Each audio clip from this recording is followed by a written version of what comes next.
Hello, hello. I got snacks. I hope you're well. And, yeah, I hope you're ready for some cozy aortic action. It's gonna be hecka cozy. Okay, so we are, we are going to be listening to a synopsis of the lecture that we had today. Aortic valve disorders, stenosis, and regurgitation. And I might go over tumors, because I'm pretty sure I have a quiz on that on Thursday. Not just this, but these looked really difficult, so I made some cards. So we'll see what happens. Okay.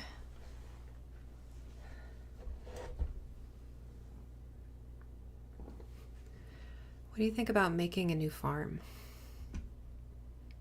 I'd like to do that. Welcome back to the deep dive. Today we are really getting into it with one of the most critical areas in cardiac pathology, aortic valve disorders. Yeah, definitely critical. Our mission is pretty clear. Take all this complex knowledge about valve disease and if there really is echo or anything, let me know. valve. We're talking aortic stenosis, It should be okay, but AS, and just in aortic case. regurgitation, which you sometimes hear called AR or AI. Exactly. And this stuff, well, it definitely warrants a deep dive. The sources we've got are pretty exhaustive. They cover not just the, You know what? Maybe I'll just do headphones. symptoms, causes, but the real how. The mechanics of it. All right, the quantitative I wasn't gonna, diagnostics, but especially how I we think use I'm gonna. echocardiography to figure out Where are severity. you? We're basically Get over pulling here. together everything you need from the valve's basic.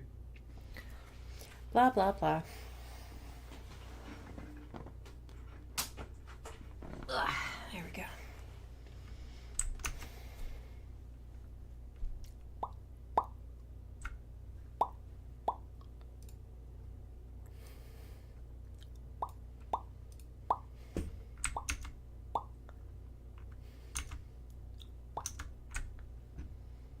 Headphones, do do do do do.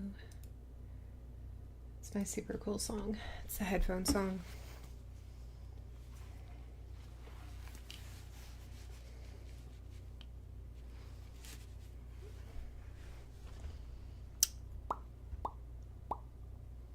Okay.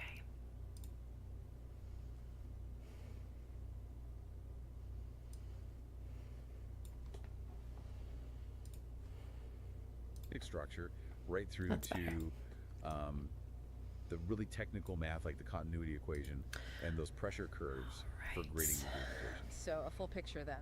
We'll kick off by breaking down the aortic valve's anatomy, really laying that foundation. Then pivot straight into aortic stenosis. Looking at the different ways it starts calcific, bicuspid, rheumatic, which is fascinating in itself. Yeah, very distinct path. And we'll spend some good time on the physiology, how AS leads to heart failure. Then we switch gears to aortic regurgitation, looking at its causes and that unique time-based measurement for severity. It really is a tale of two problems, isn't it? Stenosis is all about pressure, blockage. Right. Regurgitation, that's about volume, leaky Oh, valves, neat. things collapsing back. I realized I could do that. I've got some Like why mods. that LVOT diameter Nothing movement is that so affects vital in AS, or gameplay. why 20 fractions of a second matter so much in AI. That's really the key to getting a handle on these conditions. Okay, let's start building that picture. Part one. Let's not for now. Okay. So the issue that I'm having is everything's on headphones except for the game, which is not ideal. That just mutes the music. Yeah. Maybe I can change it like this. I think it's because I have mods. I don't think I've ever streamed Stardew Valley like this.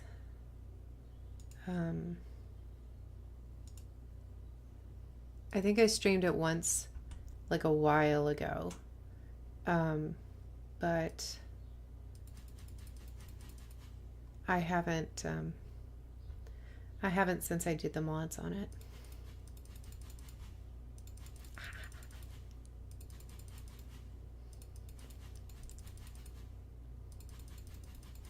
Let's see.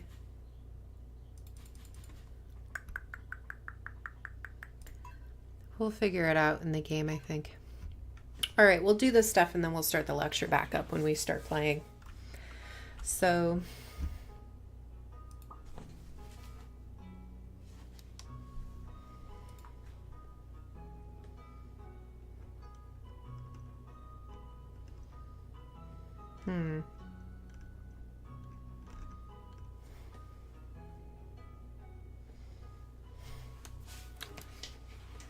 might as well just put these down for now. Okay. Normal. I never do anything. Oh, remixed. Oh, that's cool. Maybe we should do remixed. I've never done that before. Profit margin, normal. I want to play multiplayer at some point too. I think that would be fun.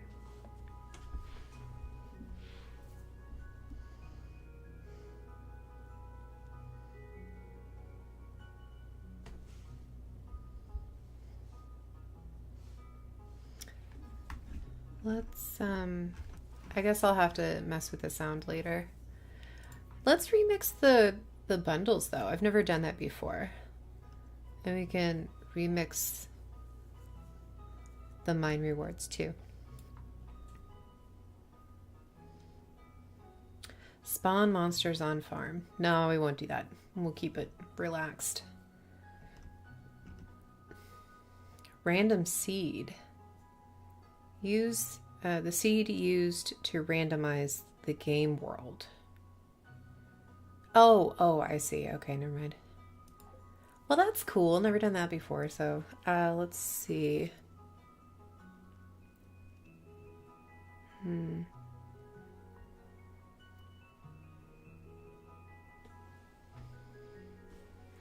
The desktop audio is just off.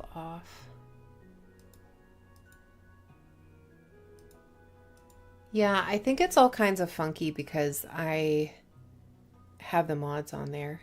I think that's what it is. I'm really sorry about that. I was expecting this to be chill and fine, but I've been having issues with Streamlabs anyway. So I was thinking maybe I'd just uninstall it and reinstall it. I think that's part of it.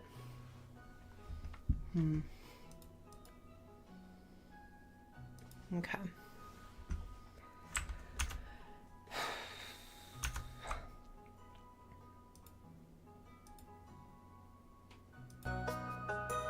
There. Now at least you have sound. Okay, so yeah, let's fill this stuff out because I can't focus on a lecture while I'm doing this. We've got standard beach meadowlands, which I have really been enjoying lately in my other game. By lately, I mean this year. Riverland Farm, Forest, Hilltop, Wilderness, Four Corners.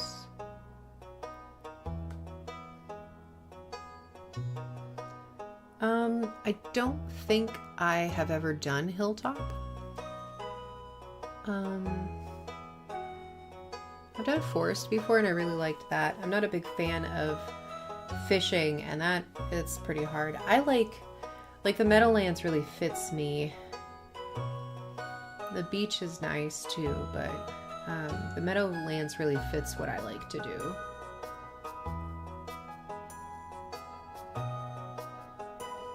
This one sounds nice. We'll do this one.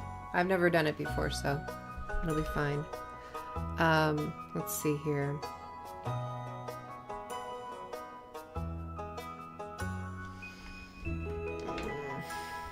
We'll do...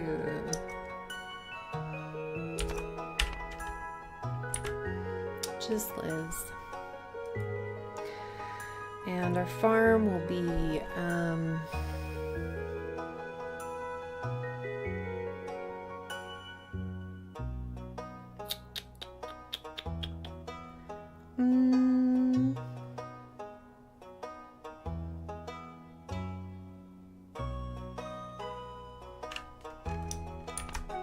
Archie Farm. For our aorta, favorite thing. I'm gonna put Simon in there because I miss him.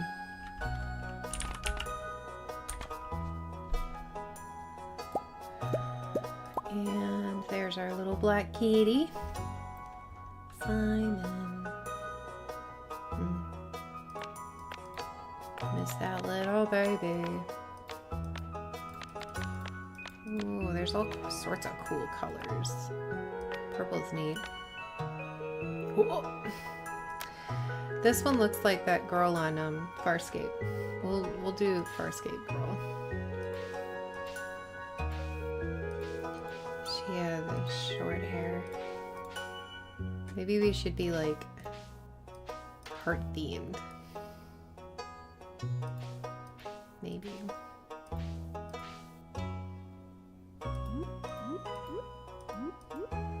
I like this one. Let's see if we got a red shirt in here. Or a black and white's fine, I guess. Heart.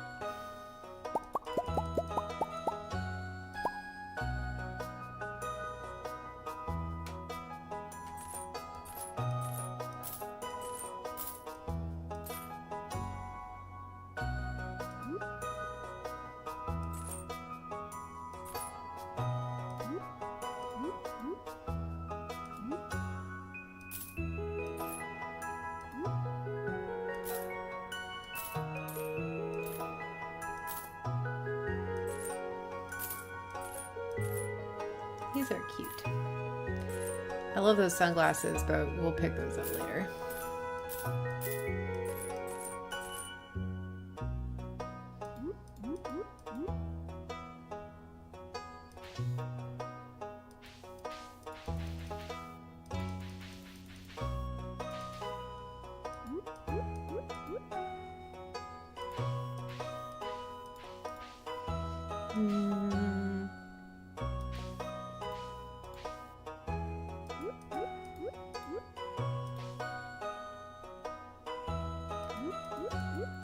I do kind of love the crazy hair.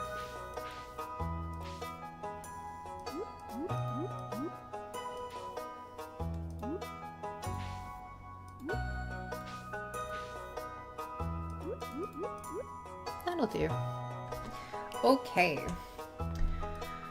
We'll go dark blue for the pants. Hair is gonna, we'll do the hair red for the heart. That's what we'll do. Okay. Eye color.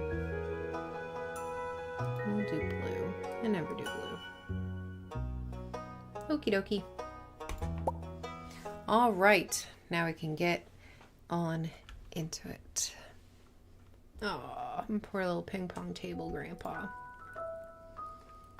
For my very special granddaughter. I want you to have this sealed envelope.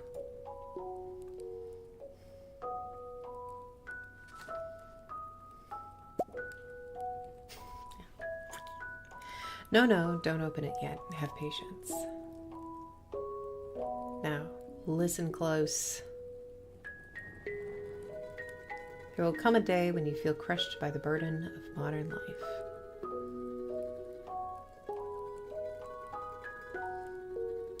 I like the Junimo stuff on the walls. Your bright spirit will fade before a growing emptiness.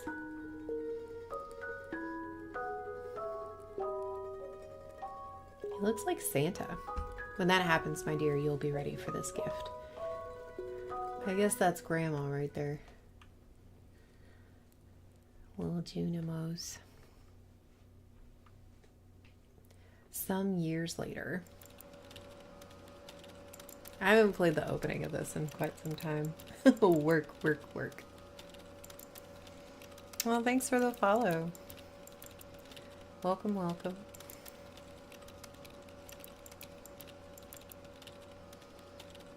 Oh wow, I'm very short. I really thought about that. A-B-O-T-G-G. Man, JoJo's killing me.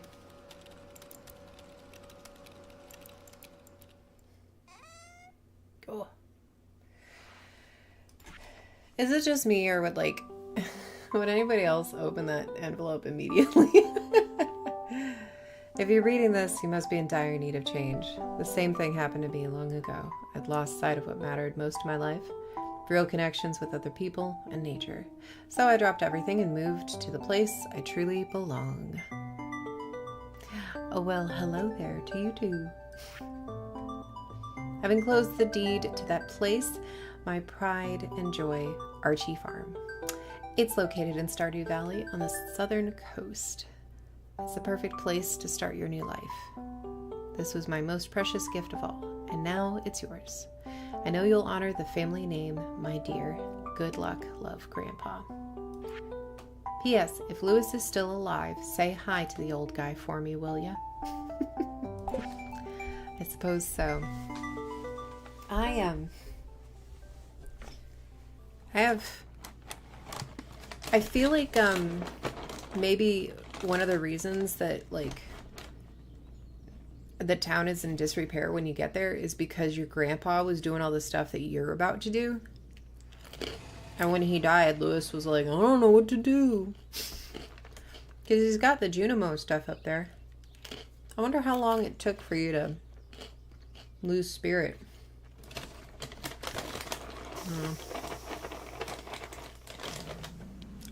Ow. Cheerio.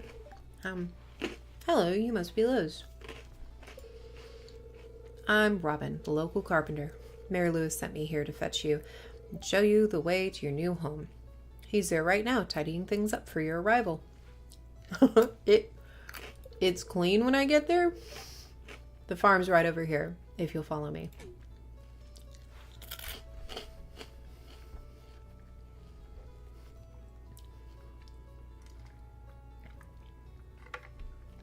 You know, now that I think about it, I might have played the Hilltop. No, I played Four Corners, that's right. This is Archie Farm. What a mess. I think it's cute. What's the matter? Sure, it's a bit overgrown, but there's some good soil underneath all that mess. With a little dedication, you'll have it cleaned up in no time.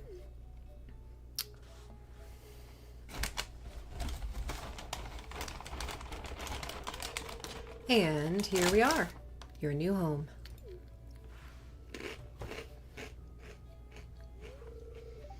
Ah, the new farmer. Hey, Lewis. Welcome. I'm Lewis, mayor of Pelican Town. You know, everyone's been asking about you. It's not every day that someone new moves in. It's quite a big deal. You know, I just realized we never tell him hello for our grandpa. So, you're moving into your grandfather's old cottage. It's a good house, very rustic.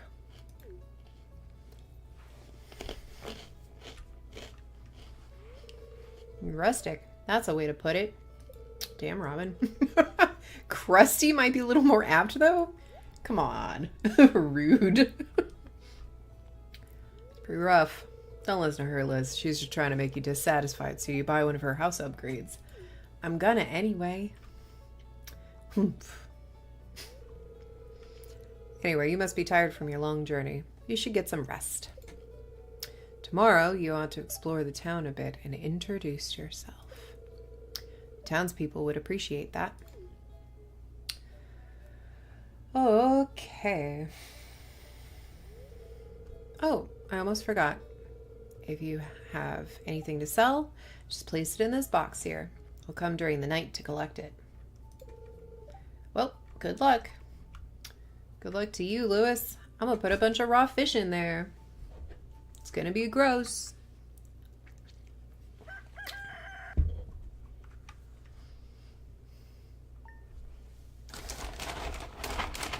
Okay. Now we can start our lecture. Finally. The aortic valve blueprint. All right, let's unpack the structure. The sources jump right in, calling the aortic valve semilunar. Yeah, half moon shape. Let's slow Makes sense this down visually a for how little it bit. works, right? It's this gateway made of endocardium and connective tissue Where are built we tough to handle the at? highest pressures in the heart. That's its core We'll job. go. It's basically three interlocking pockets. They 8. snap There we shut, go. catch the blood. A little bit better. Yeah, half moon shape. Makes sense visually for how it works, right? It's this gateway made of endocardium and connective tissue built tough to handle the highest pressures in the heart. That's its core job, yeah. It's basically three interlocking pockets. They snap shut, catch the blood when the ventricle relaxes. But, you know, for something that looks kind of simple, it's got 4 absolutely critical parts working together. To ensure It's gonna be confidence, sunny as tomorrow. they say, a perfect seal. Precisely. Need that tight seal. And the foundation holding it all together is the annulus. The annulus, right? Ah. Think of it like a fibrous ring, almost crown-like. It gives the cusps their strong base, anchors the whole thing to the left ventricular outflow. I can't deal with this Crack the- point 8. He So sounds structural like integrity starts there. Jonathan Absolutely. Frakes. If the annulus Like- isn't solid, the whole valve function All is, right. well, compromised. Okay, sitting right on that base, we have moving parts, the cusps. And Okay. normally there are 3. Typically 3, yeah. Yeah. We name them based on the coronary arteries, Huh. the right, the left, and then the non-coronary cusp. When where these 3 cusps meet up, when the valve snaps shut, those are the commissures. Exactly. They're the points where the cusps attach to the actual aortic wall. And, you know, conditions like rheumatic heart disease, they often attack right there, fusing the commissures, Locking the valve up. locking it up, yeah. Stops it opening or closing properly. But even with 3 cusps meeting, you need a perfect seal dead center, right? That's where this little detail comes in the nodules of Arantius, often overlooked. Often overlooked, but surprisingly crucial. They're tiny fibrous thickenings, right on the free edge of each cusp, smack in the middle. What's their job? Their job is to basically guarantee that final central seal. When those 3 nodules touch under the high pressure of diastole, boom, leak-proof closure.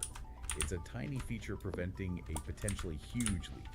Okay, now if we look just below the valve itself, we find these things called the interleaflet triangles. Right, these triangles are really extensions of the LVOT wall, tucked just under the commissures.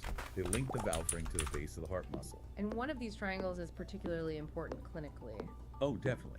The one between the Non-coronary left and the non-coronary cusps. It has this critical connection to the mitral valve. Ah, okay, this is the aorta mitral curtain. That's the one, the aorta mitral curtain. And what's really fascinating and clinically relevant is the continuity. This fibrous sheet is directly connected seamlessly to the anterior leaflet of the mitral valve, the AMVL. Why is that direct link, that curtain, so important for us to grasp? Well, it shows the heart isn't just, 4 separate valves bolted in. It's a connected fibroskeleton. So imagine you have something causing the aortic root to stretch way out, like Marfan syndrome, or maybe a big aneurysm from hypertension. Right. That stretching pulls on this aorta mitral curtain. And because it's attached to the AMVL, It pulls on the mitral valve, too. exactly, it cannot really distort the mitral valve shape and function. Decent. Yeah. You can end up with mitral regurgitation, a leaky mitral valve, even if the mitral leaflets themselves are perfectly healthy. It's a classic case of a problem in one area causing issues downstream just because of that anatomical connection. Wow. Remote structural failure causing functional disease. Okay, that blueprint really sets the stage. So now, aortic stenosis AS, the most common primary valve disease we see. Yeah, it's number 1. Defined simply as the valve narrowing, thickening, or getting obstructed somehow. It blocks blood flow trying to get out of the left ventricle into the aorta during systole. Right, blocks the ejection. Right. But before we jump into why it happens, we really need to hammer home this distinction the sources make. Not all thickening is true stenosis. Good point. There's aortic sclerosis. What's that? Sclerosis is when the valve leaflets are thickened, maybe a bit stiff, but critically they still open pretty well. The excursion, the movement isn't really That decreased. blood flow. The velocity of blood flow Excursion stays low. is Usually you're looking at speeds of without 2.5 meters per second or less. interruption It's common, with especially as people get older, but it's not obstructing flow significantly. Okay, Oh, so biscuits. sclerosis is thickening without blockage. Aortic Messed it stenosis up. is Sorry, Parsnip. That's the clinical problem, yes. You've got a thickened valve and definitely decreased excursion. It just doesn't open wide enough. And the key sign. The flow velocities are up. They have to increase to get the same amount of blood through a smaller hole. talking velocities of 2.6 meters per second or higher. That increased speed is the hemodynamic proof of obstruction, proof of a pressure gradient across the valve. And before echo was everywhere, the first clue was often just listening. What does that obstruction sound like? Oh, the classic AS murmur is harsh. Really harsh. It happens during systole when the heart contracts. Right. And it has this very specific shape, crescendo, decrescendo. It starts relatively quiet, gets louder as the flow speeds up through that narrow valve, and then fades away as ejection ends, like a diamond shape sometimes they say. Where do you listen for it? Best place is the right sternal border, the RSB. And classically, because the jet of blood is shooting out so forcefully into the aorta, the sound travels, it radiates up into the neck and the carotid arteries. You can often hear it there too. Hashtag the three major etiologies of AS. Okay, the causes. The sources lay out three main paths to AS, each quite different. Let's start with the most common one here in the US and the Western world. That would be calcific AS. Also called degenerative AS. It's basically wear and tear. It usually shows up in folks 65 and older. It starts with a normal valve. Yeah. Typically starts with a normal, healthy trileaflet valve that just, over decades, builds up these fibrocalcific changes. Sorry, like move back into the property that I valve. belong. The really key detail, though, is where the calcification that's cool. begins. What Where else? does it kick off? It starts deep at the base of the cusps, down the sinuses of Valsalva, those little pockets behind the cusps. Okay. And then the calcium in a scarring extends medially, creeping up towards the free edges of the cusps. It's a slow process, stiffening the leaflets from the base inwards. Okay, so base inwards for calcific. Now, contrast that with cause number 2, which is like a design flaw from the start. Congenital bicuspid aortic valve, BAV. Right. BAV is probably the most common congenital heart defect overall. Maybe affects 1, even 2% of people. And it's like a ticking clock, you know. Unlike calcific AS, which takes decades, a BAV can become stenotic much earlier, even in teenagers sometimes, without much calcium, just because 2 leaflets don't work as well as 3. Symptoms often pop up between ages 20 and 50, much younger. Structurally, what's the typical BAV look like? Most commonly, it's the left and right coronary cusps that fuse together during development. So you end up with one big anterior cusp and a smaller posterior one. Uneven. Very Hi, good. Pierre. And that alone causes turbulent blood flow, even when it's not heavily calcified yet. And here's a fascinating detail. In about 80% of these cases, both coronary arteries actually arise from that single big anterior cusp. And on an echo, when we're looking at it, say, from that short axis view, Instead of a nice triangular opening in systole, Sam. you often see this characteristic football-shaped or elliptical opening because there are only 2 main leaflets moving apart. Now, this brings up a potential imaging trap. Hey, Harvey. The raphe, what is that? The raphe. It's basically a ridge or a seam where the 2 cusps fused. It's like an underdeveloped cusp that got stuck to another one. So why is it a trap? Because when the valve is closed, that raphe can sometimes look like a third commissure, a third line where cusps meet. It can fool you into thinking you're looking at a normal Raphe. trileaflet valve if you're not careful. But it doesn't move like a real cusp edge. Exactly. It lacks the mobility. That's the key difference. You got to look closely during opening. Raffy. And BAV often comes with other issues, right? The sources mention associations. Oh yeah, it rarely travels alone. Yeah. BAV is strongly linked with problems in the aorta itself specifically. Aortic dilatation, where the aorta stretches out, and even dissection, a tear in the aortic wall. Serious complication. Very serious. And maybe up to half, 50% of patients who have an aortic coarctation, that's a narrowing of the aorta further down, also have a BAV. So if you find a BAV, you have to check the whole aortic carefully. Okay, third major cause, and this one's the most common worldwide, especially where rheumatic fever is still prevalent. Rheumatic AS or RHD. Rheumatic. Rheumatic heart AS. disease. Yeah. This stems from that inflammatory common. reaction, usually after a strep infection, that can damage heart valves. And the way it damages the aortic valve is, again, So if you've got completely different. strep, How make so? sure you get Here, checked the out. inflammation attacks the edges of the valve leaflets. They become fibrotic, scarred, I and they kind don't of have contract or shrink. anything to This eat. pulls the commissures together, fusing them. So commissural It's gonna fusion be is key bad. here. Bad, Key bad. feature. Then it eventually calcifies, often leaving this characteristic fixed, sometimes triangular shaped opening. Which gives us that perfect contrast with the degenerative type. Exactly. Degenerative started at the base and moved in. Rheumatic starts at the cusp edges and moves out towards the sinuses of Valsalva. Opposite direction, And RHD usually hits more than one valve. almost always. Because it's a systemic inflammatory thing, it typically affects both the mitral valve, often causing mitral stenosis, and the aortic valve. Finding isolated aortic stenosis without any mitral valve involvement makes RHD much less likely. Okay, so 3 really distinct origins: calcific basin, older age; bicuspid congenital flaw, earlier onset; rheumatic edge out, often involves mitral valve too. All roads lead to obstruction. Different roads, same destination.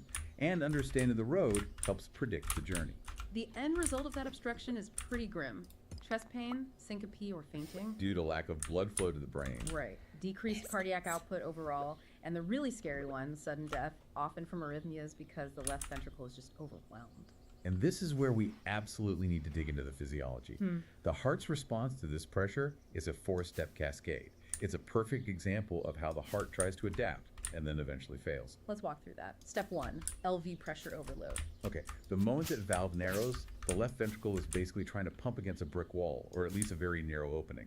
To get blood out, the pressure inside the LV chamber has to skyrocket during systole. It's constant high pressure, high wall stress is the initial insult. And the heart's first reaction, its compensation, is step 2, left ventricular hypertrophy, LVH. Exactly. The LV muscle gets thicker. Specifically, it's concentric hypertrophy.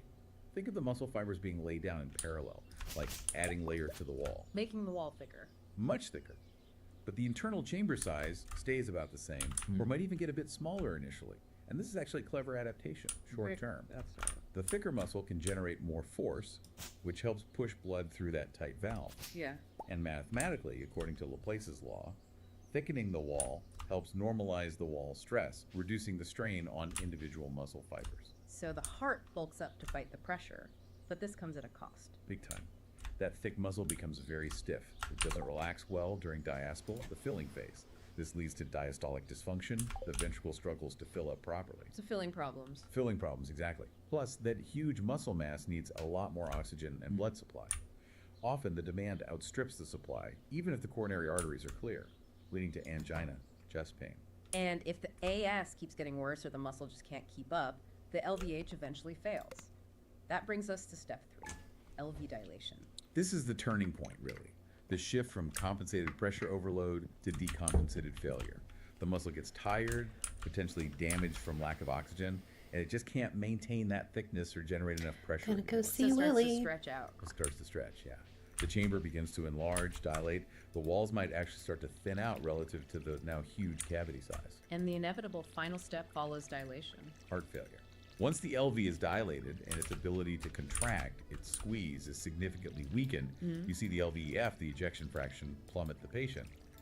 The patient is in symptomatic heart failure. And often, by this stage, some of the damage can be irreversible.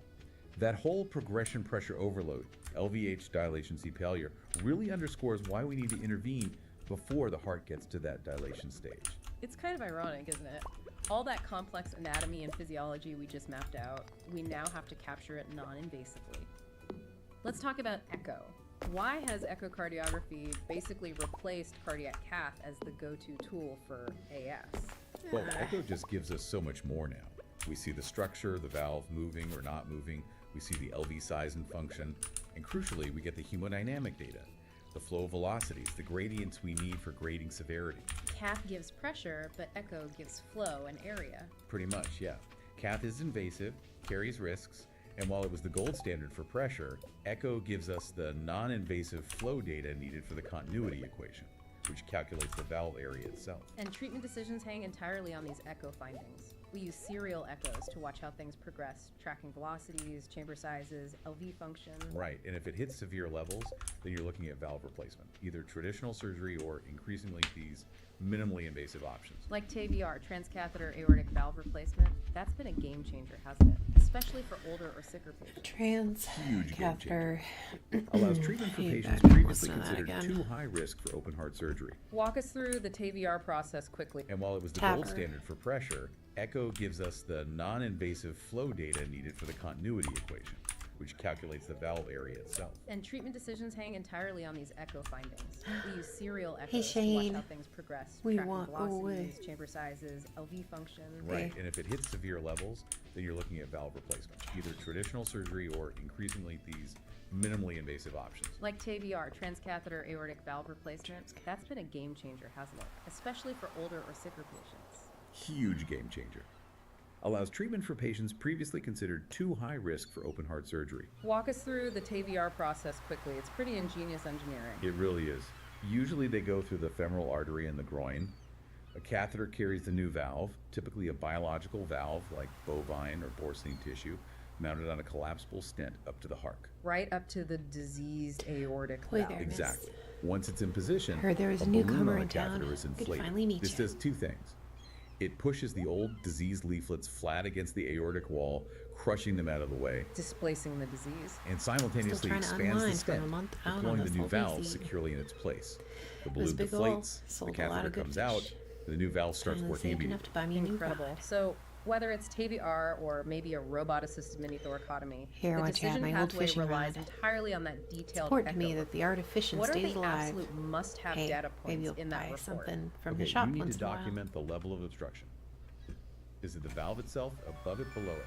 The number of cusps, uni, B, tri, quad, how mobile are they, how thick, calcified? And the LV. Crucial LV data. LVEF, the ejection fraction measure of overall pump function, LV size, wall thickness tells you about LVH, and then the big three flow measurements. Peak velocity across the valve. Yeah, the my mean shop's back pressure open if you come by and need Q, supplies. and the You can buy calculated anything you aortic valve catch. area, AVA. It's nice.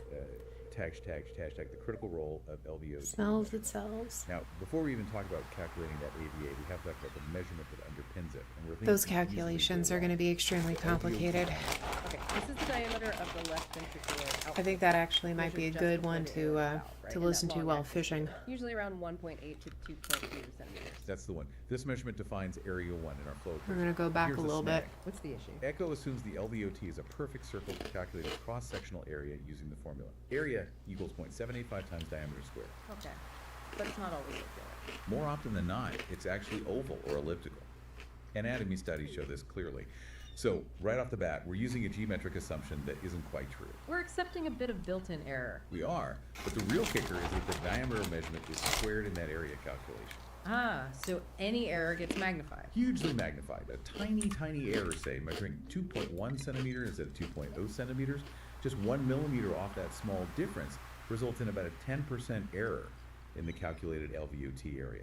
And that 10% error flows directly into your final AVA calculation.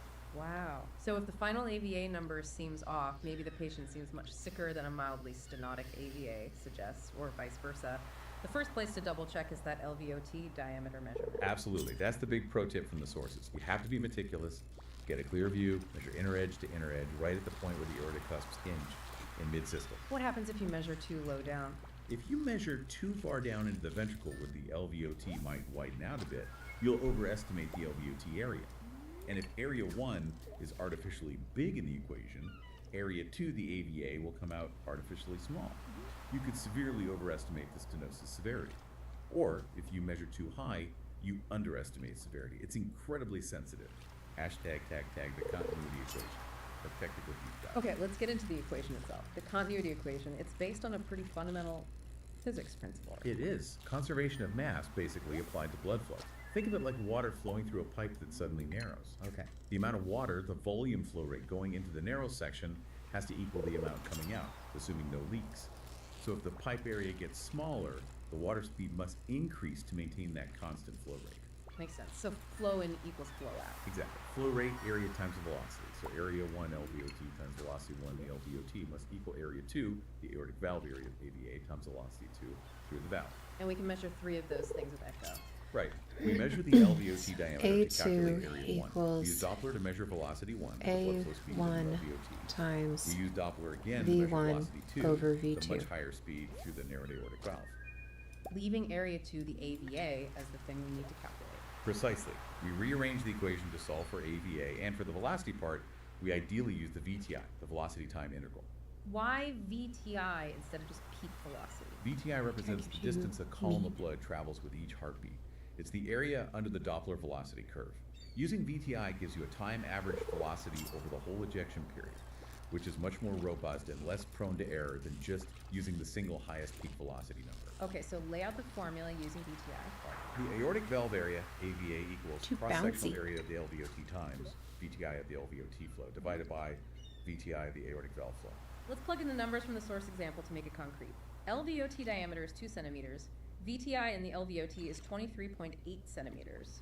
VTI across the aortic valve is 124 centimeters. Okay, first, the absolutely critical step.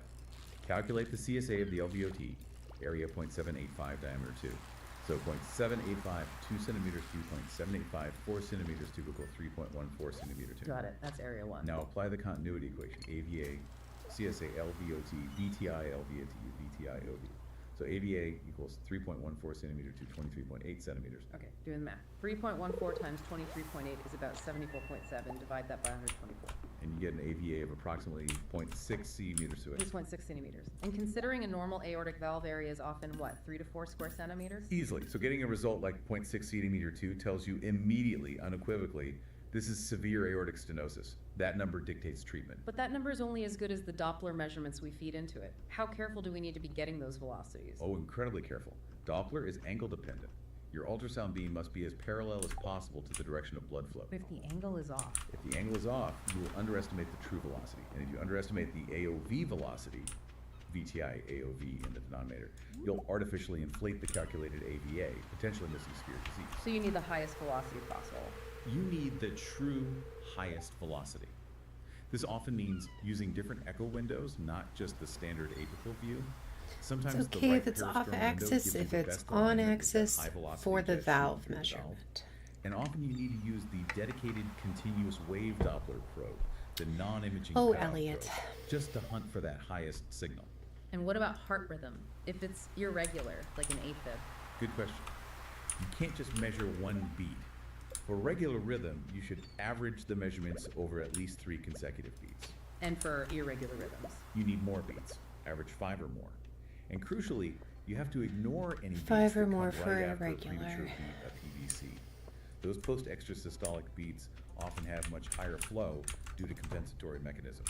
So they give you a falsely high velocity? Exactly. Falsely high velocity leads to a falsely Hello low AVA calculation. You got to average representative beats. Okay, let's talk pressure gradient, PG. You said Doppler measures velocity. How do we get from velocity to pressure? We use the simplified Bernoulli equation. It's a fundamental fluid dynamics principle that relates velocity and pressure difference. The formula is PG equals 4 V2. So pressure gradient equals 4 times the velocity squared. Right. And notice the squared term again. This means pressure is exponentially related to velocity. If the velocity doubles, the pressure gradient goes up by a factor of 4. Wow. So That explains why even a 460. moderate increase in velocity across the valve creates such a huge pressure load on the LV. Precisely. That's Hey, the math dude. behind the strain. And you mentioned we're focusing more on mean PG now, not max PG. Correct. Max PG is just the highest instantaneous pressure difference recorded at the very peak of flow. It's a single snapshot. Okay. The mean PG, however, is the average pressure gradient across the entire time the ventricle is ejecting blood, systole. It better reflects the overall sustained workload the LV is fighting against. Mean PG correlates much better with clinical severity and symptoms, hashtag AS severity scales and velocity curves. It's fascinating that even the shape of the Doppler velocity curve tells a story about severity. How does that work? Yeah, the shape of the continuous wave She's Doppler cute. tracing across the aortic valve is very informative. It reflects how quickly the LV pressure Hi, Penny. overcomes the aortic pressure to eject blood. So what does mild stenosis look like? In mild stenosis, the obstruction isn't too bad. The LV can generate pressure relatively easily, so the peak velocity Hey, happens Gunther. early in systole. The curve looks more triangular, peaks early, and the overall velocity is lower. Okay, early peak, triangular. What about severe? With severe stenosis, there's major resistance. The LV has to strain much harder and for longer to force blood out. So the peak velocity is reached much later in systole. Later peak. Later peak, and the whole Late curve looks peaking. more rounded, less triangular, Dagger shaped. because the high velocity is sustained for longer. And of course, the peak velocity itself is much higher. And there's a specific look for dynamic obstruction, like in hypertrophic cardiomyopathy, And- HOCM. Oh, that's quite different from fixed valve stenosis. Dynamic subaortic obstruction, where the overgrown septum and maybe the mitral valve block the outflow tract during systole, has a very characteristic look. What's that? It's a late peaking systolic jet, often with an upward scooping or concave appearance. Sometimes described as dagger shaped. It peaks late because the obstruction only really happens when the LV cavity gets smaller towards the end of contraction. The source described the sound as like a sponge being wrung out. That's a great analogy for that dynamic squeeze. Okay, let's nail That's down such the a weird official way to numbers. describe that. What defines severe AS and usually triggers intervention? The three main criteria. Right. The guidelines generally point to these three key thresholds for severe AS. 1, peak aortic velocity is greater than 4.0 meters per second. Okay, VMAX 4. 2, mean pressure gradient is greater than 40 millimeters of mercury. Mean PG 40. And 3, the calculated aortic valve area, AVA, is less than 1.0 square centimeter. AVA 1.0. And there's an indexed version too. Yes, crucial especially for smaller or larger people. You index the AVA to their body surface area. Severe AS is also defined by an indexed AVA of less than 0.6 square centimeters per meter squared. Usually, if these numbers align, the diagnosis is solid. But what if the numbers don't align? Particularly, what if the LV is already weak from chronic AS? We talked about that progression to heart failure. That's a nice way to greet somebody. Yes, the low flow, low gradient situation. Yeah. This is a major diagnostic challenge. Explain that Hey, paradox. Evelyn. If the left ventricle is already failing, its ejection fraction, LVEF, is low. It simply can't generate enough force to create high velocities or high gradients, even if the valve itself is severely narrowed. So the Vmax might be low, the mean PG might be low, and because velocity is low, the calculated AVA might actually look falsely not severe, maybe like 1.1 or 1.2 centimeter. Exactly. You could miss truly severe stenosis if you only look at velocity and gradient when the pump is failing. This is where the velocity ratio, Hey, or dimensionless index, DI, becomes absolutely critical. How does the DI help? The DI gets rid of the flow dependency. It's a Yeah. simple ratio. You divide the VTI, or peak velocity, and the LVOT by the VTI, or peak velocity, across the aortic valve. VLVOT, VAOV. What does that ratio tell you? It basically tells you what fraction of the velocity is getting through the valve compared to the velocity just before it. It's a pure measure of how tight the valve is, irrespective of how much flow the weak LV is generating. And what's the critical DI value for severe AS in these low flow states? For patients with reduced LVEF, severe AS is specifically defined by a velocity ratio, or DI, of less than 0.25. Less than 0.25. Meaning less than a quarter of the velocity is making it through the valve opening relative to the flow just upstream. If the DI is that low, the valve is severely stenotic, even if the gradient looks deceptively low. This index is vital to make sure these high-risk patients get the treatment they need. Okay, deep breath. We've covered obstruction thoroughly. Time to switch gears completely to the opposite problem. Failure of the valve to close properly. Aortic regurgitation, or AI. Also called aortic insufficiency, yeah. It's when the aortic valve is incompetent, leaky. It allows blood to flow backwards from the aorta through the supposedly closed Also valve, known as back down into the left regurg. ventricle during diastole. So instead of holding pressure, it leaks. It's a volume problem for the LV. A massive volume problem. The LV is getting hit with blood from two directions during its resting phase. And the sound, Thanks, the murmur squirrel. is totally different for Oh. AS. Completely different. AI gives you a high-pitched murmur, often described as blowing. And critically, its diastolic happens when the heart relaxes and it's decrescendo. Meaning it starts loud and fades. Exactly. It's loudest right after the valve closes, the S2 heart sound, when the pressure difference between the aorta and the LV is biggest. Then, as the aortic pressure leaks away and the LV fills up, the gradient decreases and the murmur fades out. You usually hear it best along the left sternal border, LSB. Now, this is really cool sometimes. Severe AI can actually cause a second different murmur related to the mitral valve, even if the mitral valve is healthy. The Austin-Flint murmur? Yes. The Austin Flint is a classic physical Austin finding, Flint. really elegant pathophysiology. What's happening there? In really severe AI, the volume of blood rushing backwards from the aorta into the LV during diastole is enormous. This high-velocity regurgitant jet physically slams into the anterior leaflet of the mitral valve, which is trying to open to let blood in from the left atrium. So the jet pushes the mitral leaflet partially closed. It does. It causes the AMVL to flutter rapidly. You can sometimes see this on M-mode echo. And it restricts its opening. It creates a functional mitral stenosis. The mitral valve isn't diseased, but it's being obstructed by the AI jet. And that functional MS creates its own sound. It does. It creates a low-pitched mid-diastolic rumble sound, best heard down at the apex of the heart, just like true mitral stenosis. Finding an Austin-Flint murmur is a strong clue that the aortic regurgitation is hemodynamically very severe. Hashtag tag causes and complications of AI. Like AS, the causes of AI can be split into acute, sudden onset versus chronic, slow development. What causes acute AI? These sound like emergencies. They're emergencies, yeah. The LV has absolutely no time to adapt to the sudden massive volume overload. The most common cause of acute, severe AI is probably infective endocarditis. Bacteria eating away at the valve? Exactly, destroying the cusp tissue rapidly, causing holes or tears. Other big ones are trauma to the chest, or crucially, aortic dissection involving the ascending aorta. How does dissection cause AI? If the tear in the aortic wall extends down near the valve, it can disrupt the annulus or pull the cusps apart, making it impossible for them to close properly. Acute AI from dissection is a surgical emergency. Okay, and the chronic causes, the ones that develop slowly. These usually fall into two camps: problems with the valve leaflets themselves, or problems with the aortic root around the valve dilating and pulling the leaflets apart. So what kind of valve problems? Things like scarring from rheumatic heart disease can cause the leaflets to retract and not close well.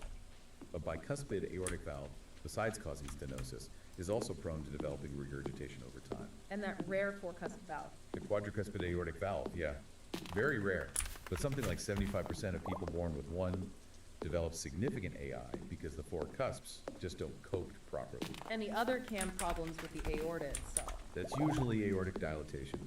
The aortic root just stretches out over time, often due to chronic high blood pressure, hypertension, or an underlying aneurysm. As the root widens, it pulls the valve cusps apart at their attachment points, creating a central gap when the valve tries to close. So the leaflets might be fine, but the frame is too wide. Exactly. Leaflets are normal, but the geometry is wrong. Now, symptoms. What does this constant volume overload feel like for the patient? It often takes longer for symptoms to show up in chronic AI compared to AS because the LV can dilate and compensate for a while. But eventually they'll get exertional dyspnea, shortness of breath with activity because the LV isn't efficiently pumping blood forward. Makes sense. What else? They might get chest pain, dizziness, even syncope, again due to reduced effective forward cardiac output. And in severe chronic AI, you can sometimes see physical signs related to the huge difference between systolic and diastolic blood pressure, things like a bounding pulse, or head bobbing with the heartbeat, water hammer pulse, Twingie sign, those classic findings. We detailed the physiological steps for AS, pressure overload, LVH, L dilation, and sync failure.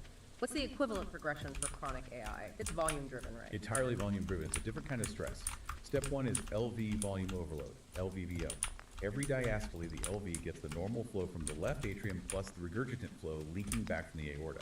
It's handling way more volume than it should. So how does the LV adapt to this constant flood? It adapts by getting bigger. Step two is LV dilation. But it's a different kind of enlargement than in AS. It's combined with this eccentric hypertrophy. Eccentric, how's that different from the concentric LVH and AS? Eccentric Concentric with hypertrophy parallel is higher. fibers, thick walls, same cavity size. Eccentric is like adding muscle fibers in series, lengthening the fibers. The result is the chamber stretches out enormously, feels much more spherical, and the walls actually become thinner relative to the huge cavity size. So the LV becomes this big, baggy holding tank for all that extra volume. Pretty much. Yeah. And initially, this works. According to Laplace's law, again, increasing the radius dilation helps normalize the wall stress, even with the increased volume. This allows the LV to maintain a surprisingly normal ejection fraction for a long time, even while massively dilated. It's a remarkable but ultimately unsustainable adaptation. Why unsustainable? Because pumping that enormous volume out of such a large stretched chamber takes a huge amount of energy. Eventually the muscle just wears out. It reaches its limit. That leads to step three, decreased LV function. The squeeze finally fails. The contractility starts to drop. The ejection fraction begins to fall. The dilation becomes excessive and maladaptive, and the patient slides into heart failure. The whole goal of monitoring chronic AI with serial echoes is to catch that transition point, identify when the LV is starting to fail and intervene with surgery before the dysfunction becomes severe and irreversible. Okay, let's get back to the echo room for AI.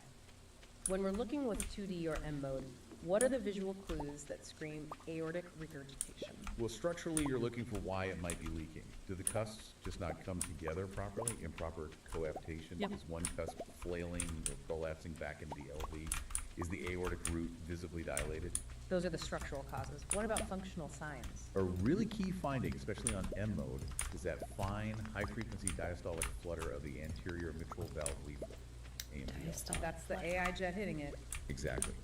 That regurgitant jet strikes the AMVL and makes it vibrate or flutter rapidly during diastole.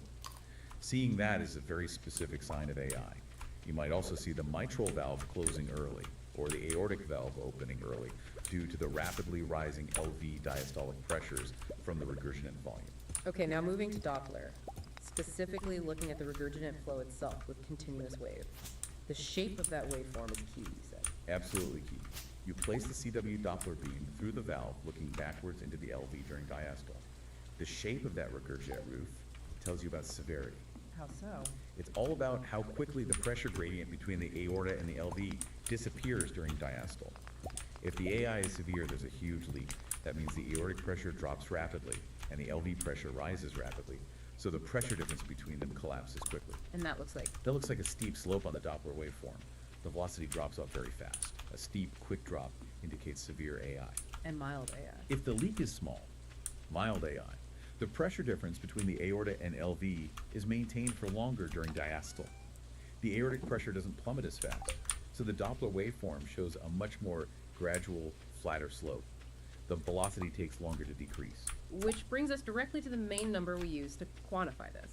Pressure half-time, PHT. Exactly. PHT puts a number on that slope. It measures the Stenosis. time in Well, it's milliseconds flat. it takes for the pressure good. gradient across the valve, calculated Regurg. from the velocity using Bernoulli, to fall to 1/2 of its initial peak value at the start of diastole. So basically, how long does it take for the pressure difference to have itself? Courage That's wants it. quick. How quickly is that aortic pressure leaking away? Let's use that garden hose analogy again. Perfect. Aorta is a pressurized hose. Mild AI is like a tiny pinhole leak. It takes a long time for the pressure inside the hose to drop by half. So you get a long PHT. Okay. Severe AI is like slashing the hose wide open. The pressure collapses Mario. almost instantly. You get a very short PHT. Remember, longer time is less severe, shorter time is more severe. Got it. Let's nail down the actual numbers for the PHT severity scale. Okay, the guidelines generally use these cutoffs. Mild AI. PHT is greater than 500 milliseconds. The pressure holds up well. 500 meters is mild. Moderate AI. PHT is between 200 and 500 milliseconds. 200, 500 millis is moderate. Severe AI. PHT is less than 200 milliseconds. 200 meters is severe. That rapid pressure collapse in less than a fifth of a second. That's the hallmark of a really bad leak. Unequivocally severe, yes. A short PHT is a very robust sign. Are there other echo findings that help confirm severe AI besides the short PHT? Definitely. We look for supporting evidence. One strong sign is diastolic flow reversal in the descending aorta, DAO. Meaning blood flows backwards down the aorta. Yeah, normally flow in the descending aorta is always forwards, away from the heart. But if the AI leak is so massive that it steals pressure and volume from the aorta during diastole, you can actually see blood flowing backwards towards the heart in the DAO using pulse Doppler. That indicates significant hemodynamic impact. Okay, flow reversal is bad. What else? Another key measure, especially using color Doppler, is the vena contracta VC, width. The vena contracta. How should we picture that? Imagine the regurgitant blood squeezing back through the small gap in the closed valve leaflets. The vena contracta is the narrowest point of that jet, Vena right as it emerges contracta, from the valve narrowest point orifice of into the jet. LV. It's like the narrowest part of the stream coming out of a nozzle. And it represents the physical size of the hole. Essentially, yes. It's the effective regurgitant orifice area visualized in cross-section. It contains the highest velocity, most laminar flow before the jet becomes turbulent further down. And the rule is pretty simple then. Simple rule. Uh, The wider the vena contracta, the bigger the leak, the more severe the AI. Are there numbers for VC width? Yes. Generally, a VC width less than 3 millimeters suggests mild AI. A width greater than or equal to 6 or 7 millimeters is usually considered indicative of severe AI. It gives you a direct anatomical measure of the leak size to complement the time-based PHT measurement. Hashtag tag outro. Wow. Okay, we have definitely covered some ground today. A proper deep dive. We went through the AOV structure, the annulus, the cusps, that fascinating aortomitral You're curtain welcome to my connection. A basic toolkit. Then we really contrasted the very different ways aortic stenosis comes about: calcific wear and tear, the congenital bicuspid valve flaw, and the inflammatory rheumatic path, and mapped out that pressure overload progression, LVH dilation, failure. And drilled down into the echo numbers for AS. The absolute necessity of getting that LVOT diameter right for the continuity equation. That squared term really hammering home its importance. Absolutely. Area times velocity equals area times velocity. That's the core principle for AS diagnosis. Then we completely flipped the coin to aortic regurgitation, the leaky valve, the volume overload, the Austin Flint murmur. And the key diagnostic there being time to pressure half time. How fast is that pressure gradient? I'd ask you to play catch. Shorter time, steeper slope, more severe leak. And the different physiological response, eccentric hypertrophy, massive dilation, before eventual failure. It really highlights how subtle differences in anatomy can have huge consequences down the line. Think about whether you have 2 cusps instead of 3 from birth, or whether calcium starts building up at the base versus the edges. Determine years, maybe decades before symptoms even start. Exactly. That initial structural setup, often silent for so long, completely dictates the clinical course. I could be a little the irritated with hemodynamics, a the statement like treatment that. approach. It really underlines the fragile balance of how the heart works mechanically. And how I wanna play imaging catch, has though. become central to tracking it. Really? Right. I guess I Which leads to a final underestimated thought, you. maybe. No. Consider this. We've gone from relying on just Arms are a listening little for sore, maybe. murmurs and risky cath procedures Okay. to this world of incredibly detailed, non-invasive imaging. Yet, the cornerstone calculation me. for AS severity. Okay, we don't need to AVA, hear via the closeout for that. Oh, yeah! Out in the rain. Hey, Sebby. Oh, you just moved in, right? Cool. Out of all the places you could live, you chose Pelican Town? Yeah. I came back just for you. Okay, bye. Hey, Pam. Hey, kid. Name is Pam. Don't be a jerk and we'll get along just fine. That's fair. Okay, so we went through that whole lecture again, which is a good, I'll pause this.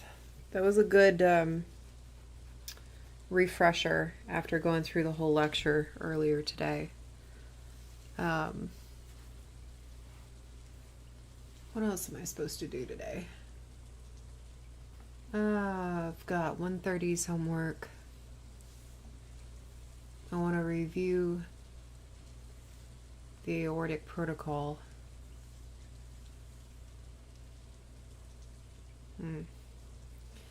We didn't get the, I found out how many I missed, but I didn't actually get to find out which ones I missed. And I was going to ask her about that today, but I guess I'll do it tomorrow.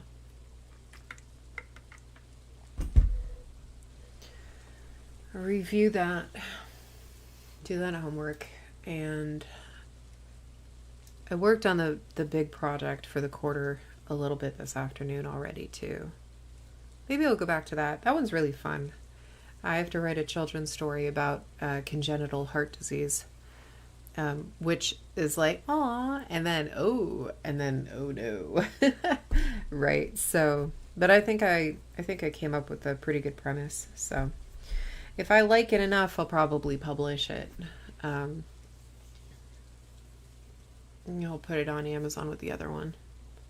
So we'll see though. I'm excited. I think it's going to turn out really well.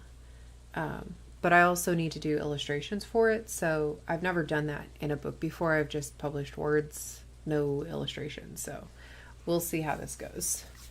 I'm optimistic. I'm just going to use like basic illustrations, nothing too fancy. Like stick figure situation. But yeah, we'll see. We'll see what I can do. Maybe I'll do something different with that. But for now, let's see. How long have I been playing? About an hour. All right, I'll play for another. I'll play until I get off for dinner. I think if you stuck with me this far, you deserve to have a break as well. So, who else do we need to find? We need to find Leah, Haley, and the wizard. Oh, well, here she is. Sup, lady? Hello, it's nice to meet you. You picked a good time to move here. The spring is lovely. That's nice. I'll be giving you a salad later.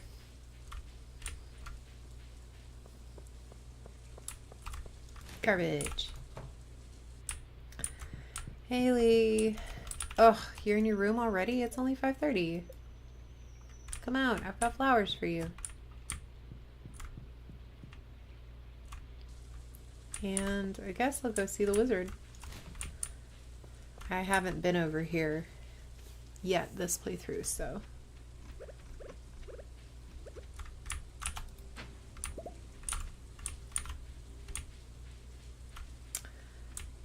This will be good. I'll find some forageables. Oh no! I've got too much stuff.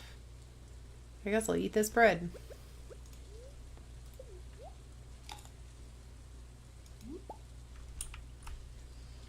Oh man.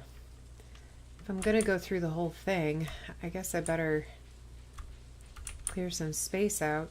Ugh. This is always so difficult in the beginning of the game because there's very little room in your inventory. That's actually one of the mods that I have, is the ability to have a bigger the ability to have a bigger inventory. No.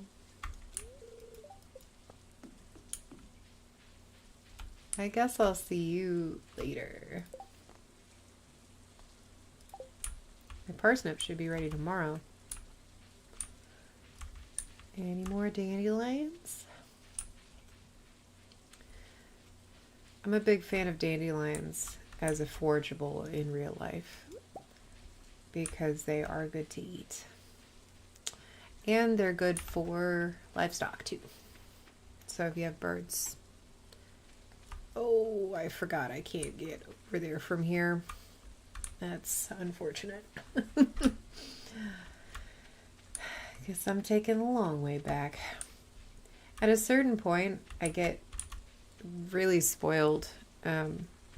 Like I use the wand, the recall wand, so I get home super fast.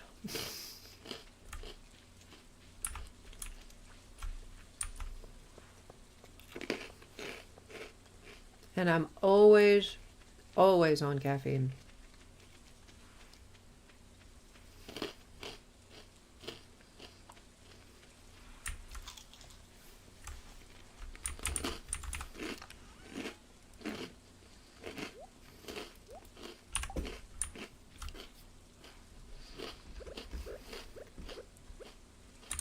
Let's pop some carrots in here.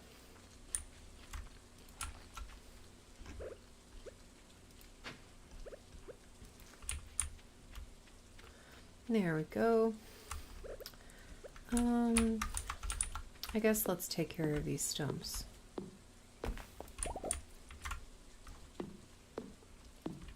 Kitty cat left.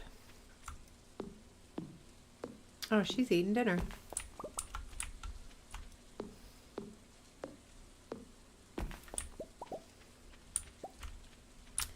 That's good. I made some really lovely roast chicken yesterday, and I made it for quesadillas. Worked out really well.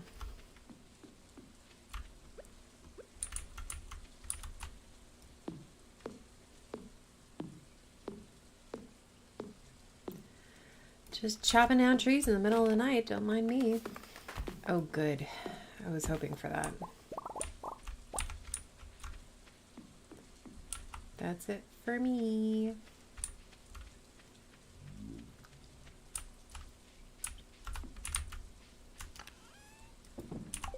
Okay, let's see what tomorrow brings.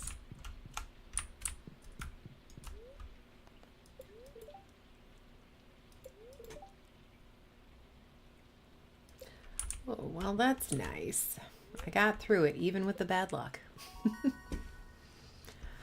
Level 2 foraging. Nice. Axe proficiency and a charcoal kiln. Love it.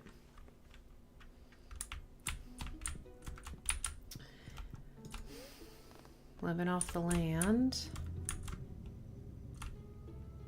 Hey, Clance. What up? Hi there. Good morning. I noticed that you've been breaking some rocks open and finding ore. That's good. Thanks. If you want to get the most out of your ores you find, you'll need a furnace. Just so happens, I had an extra set of blueprints lying around. Here, I want you to have them. That's super nice. Thanks, Clint. Look at you. Being a good dude. Furnace allows you to smelt metal bars. The bars can be used for crafting, construction, and tool upgrades. When you've smelted a few copper bars, consider having me upgrade one of your tools. It can make your work a lot easier. Well, okay, I'm heading home. Take it easy. You could tell he doesn't, like, I feel like he talks to me so easily, I'm almost insulted. You know what I mean? Like, he's so very, very polite and normal when he talks to you in the very beginning. And then the more you get to know him, that unfortunately just doesn't stay the case. But he is very nice to you in the very beginning, and I appreciate that.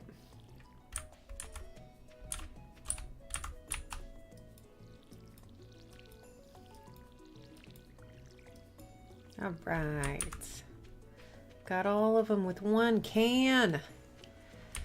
Heck yeah. Okay, so what are we doing now? Our axe proficiency went up, so these trees should go a little faster. Still taking a while. That's okay.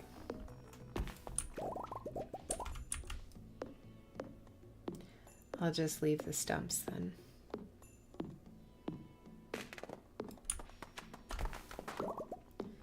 Alright, so we need to smelt some copper. I don't think we have enough to smelt. I think we only have 2 pieces. We'll check our little thing up there.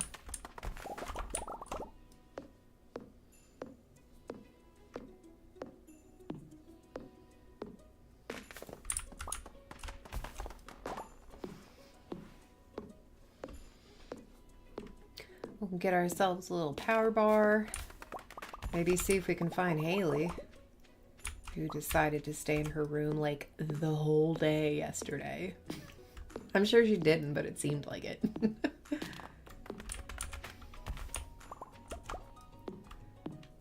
Practicing some extreme self-care with a 5:30 bedtime.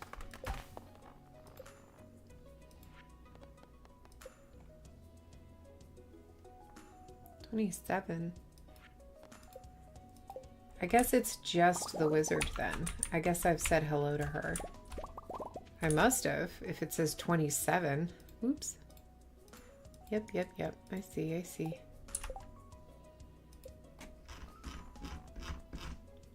Oh. Well, I guess I don't have to meet him yet. I'll bring her a flower.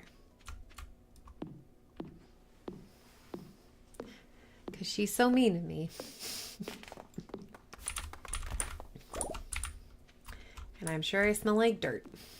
I'm 100% sure that she will tell me that I smell like dirt.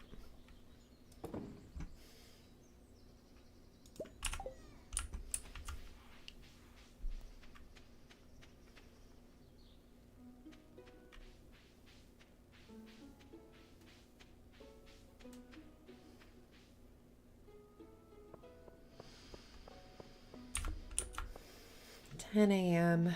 I bet she's still in her house.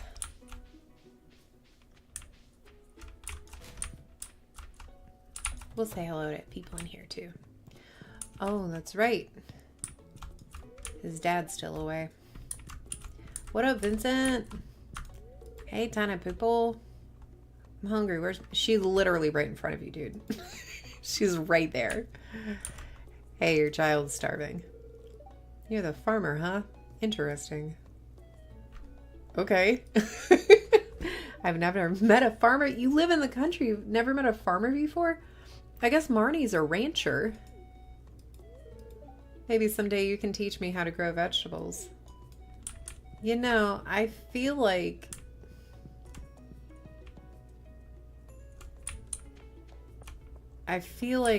that would be a very easy friendship to cultivate because she is really honest about her interest in what you do. But maybe she's like one of those people that's not really interested, but she just says she's interested to be polite. I don't think that's the case, though. I think she really cares. We're very lucky to have a library in such a small town. When you're lost in a book, it's easy to forget the realities of your life. Maybe that's why I like reading so much. Sorry, I got carried away there. It's cool, Penny. I know you want to live those trad wife dreams.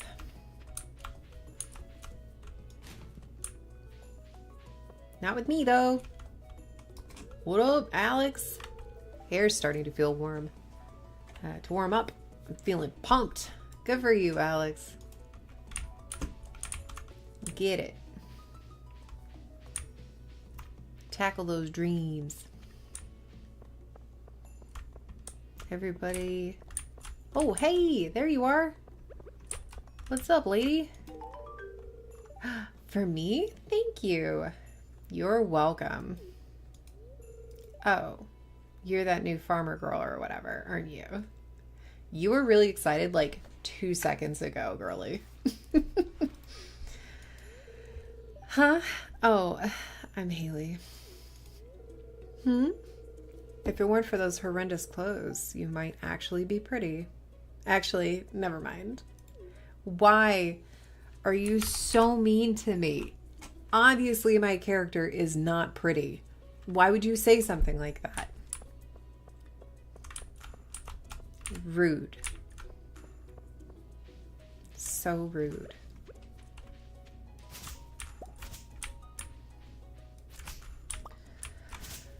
Oh, man.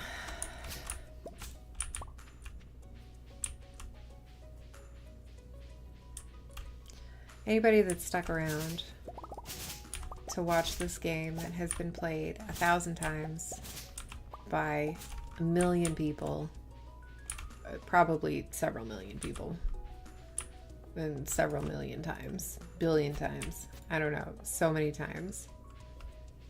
I hope you're having a good time hanging out.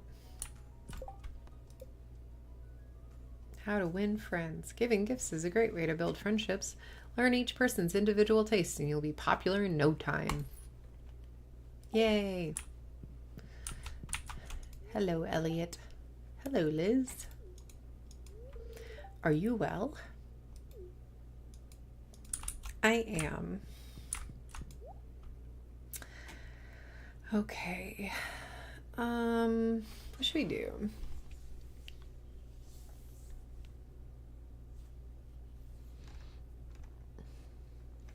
I usually play it pretty fast and loose.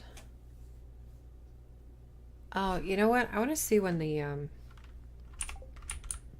egg festival is, because I want to buy strawberries. Egg festival. All right, so I've got 1, 2, 3, 4, 5, 6, 7, 8 days. Let's see what I can grow in 8 days. I wonder if I can get Pierre to cook dinner tonight. I'd cook you dinner, Carolyn. 12, 6. Kale is 6 as well.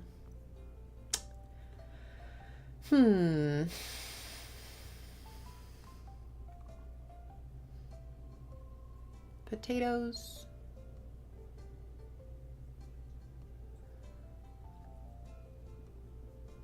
Seven potatoes.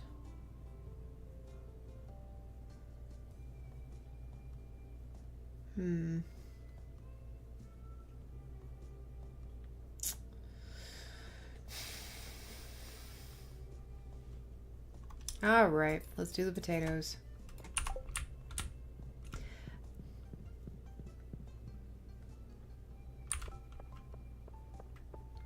Hey, dude. So how was your first night in the old cottage? It's pretty good. Grandpa used to complain about the rickety old bed, but I think deep down he actually loved that house.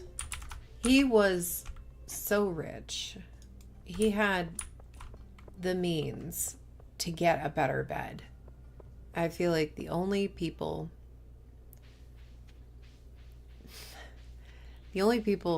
not buying a nice bed are going to be people who are stuck in their ways and want to complain.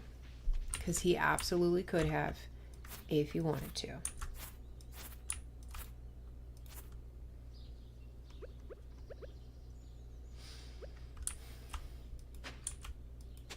Oops.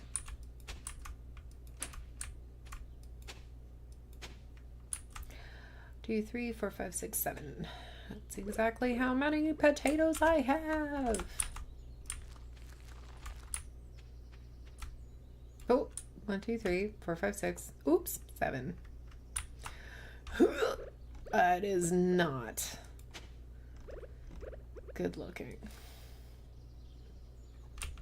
Oh, I guess I'll use these seeds though. Boop. Oh, and that's a potato too. That's cool. The random seed was a potato seed. I love that. Oh no.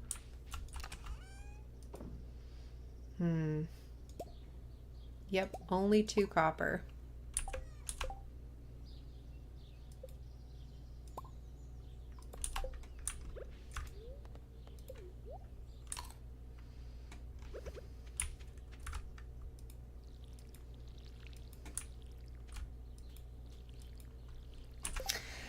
I guess I could hang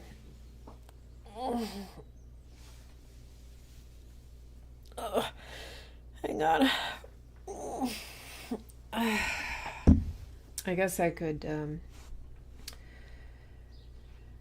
go look around the beach.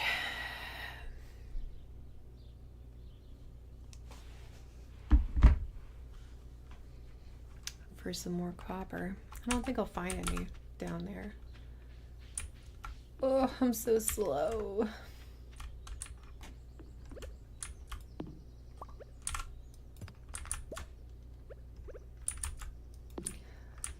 Let's get that axe up so I can actually like get to the other side.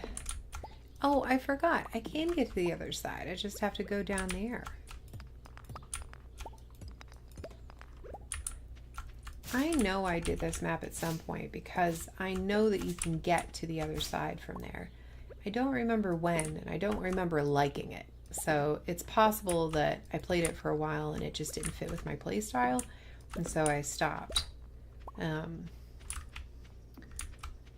I think, yeah, because I remember I had a smoker right here for the fish.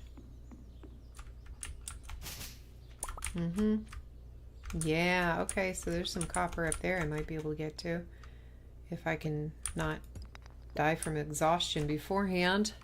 Oh, I need more food. Give me more food. I think about some bread or something. Oh, what is that? Oh, my assessment was finally graded. We're going to check it out together.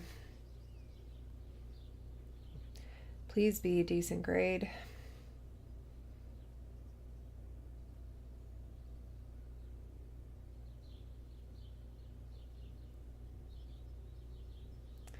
This document is still being processed. What do you mean?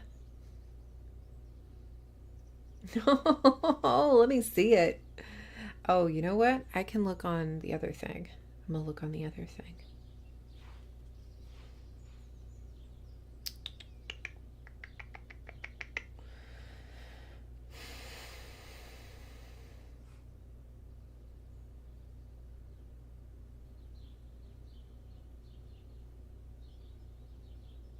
Ugh.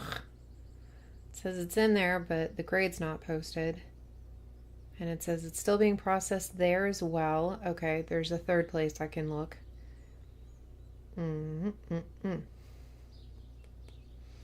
Show me my grade. Please don't be bad. Please be a good grade. Be an awesome good grade. Report. Hey, look at that. 9-1. Awesome. Awesome. 91. That's nice. That is very nice. When I was doing the assessment, I was I mean that's still a B, but I'm happy with it. It's in the 90s. I'm good. Oh, that's good. When I was doing it, I was scared because my confidence is pretty low, I will say. But the more I practice, like the better I get, and I feel like my confidence is going to chase that skill proficiency. So we'll see. I mean, I'm not terrible at it, but I'm not even close to where I would like to be. So, but that's nice. 91 on that assessment makes me feel pretty good about it.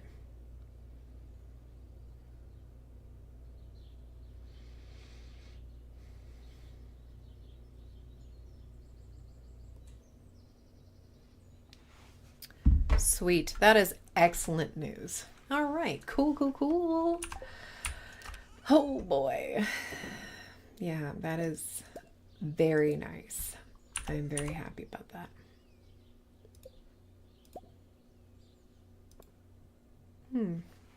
Spring seeds.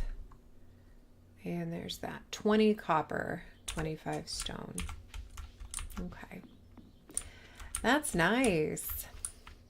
I'm very happy about that. This quarter, I tried to prep before class started by doing some extra stuff. I went in over the break and, oh my God, I spent so much time practicing. Oh, shoot. Forgot to eat that. I spent so much time practicing, and it's really nice that it paid off. That makes me feel really good. And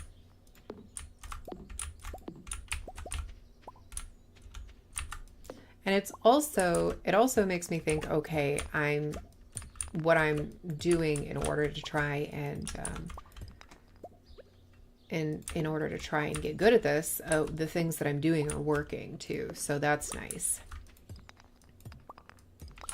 I like knowing that my strategies are effective.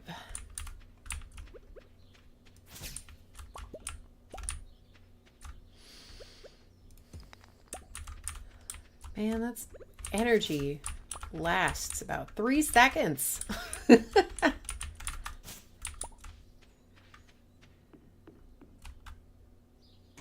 guess I can't eat grass. Can I eat seeds? No, I can't eat seeds. There's so much copper here. I want that copper, but it took so much energy just to get here. Oh, man. All right, well, that's fine. I'll just get these weeds out of the way.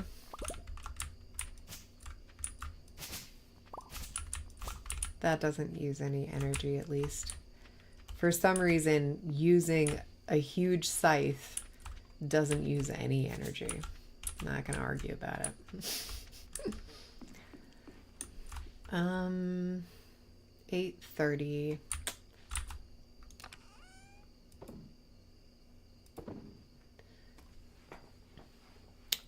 I do have 6 seeds here. I could bolster my energy and plant those. I think I will.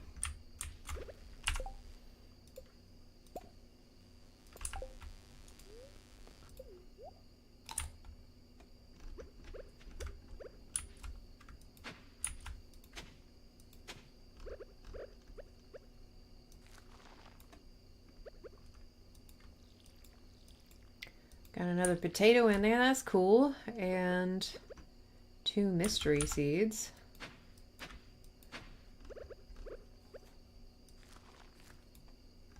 And another potato. Love it. Very nice. Yeah, okay. Single piece of coal. I need to make some torches so that I can see in the dark soon. What up? I don't need to know any of that. Hey, I got parsnips.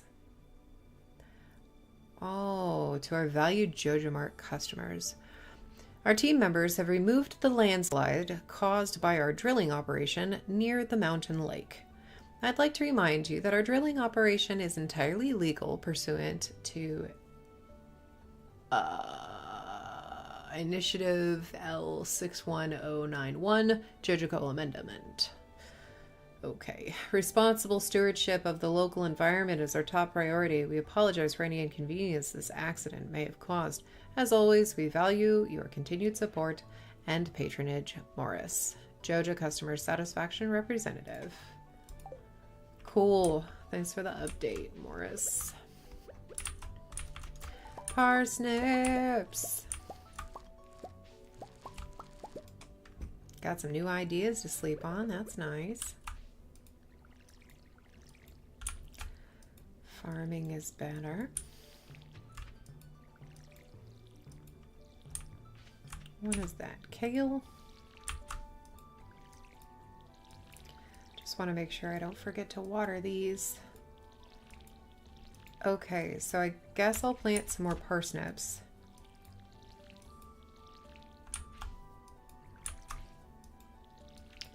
Because I think that's the only thing that I can plant. Ooh, I need to refill my watering can. I think that's the only thing that I can plant that'll be ready before the spring festival.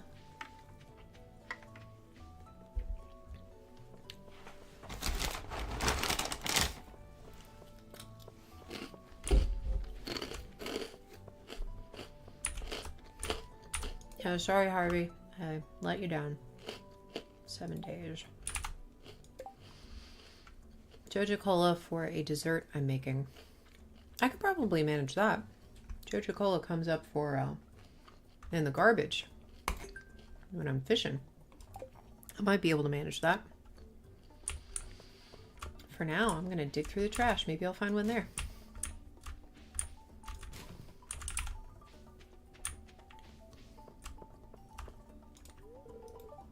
Oh, 9. My bad.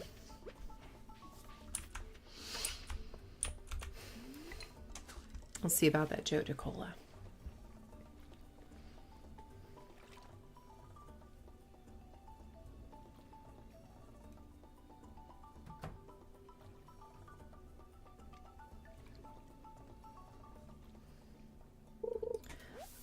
Oh, a stick. Lovely. Let's see Alex playing with his football down there.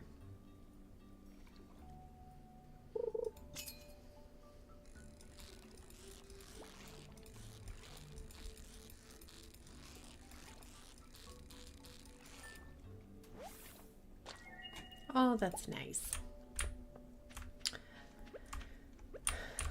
Hey, dude. Don't you have work to do? Yeah. Hey, it's Farm Girl. Did you get new pants? You're doing something right. Thanks, dude. Oh, I almost forgot. It's my day for doing push-ups. I would have thought you'd do push-ups every day. Every time I do push-ups, I try to do one more than last time. Pretty cool strategy, huh? It is a good strategy, that's true. Hey, Penny.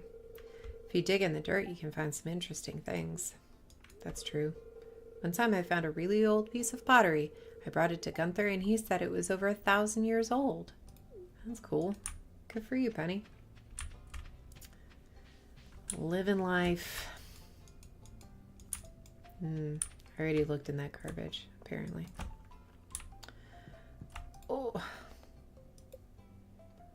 Reach farming level 1 and craft a scarecrow. I think I did that today, actually. Raising animals, build a coop. I would love to.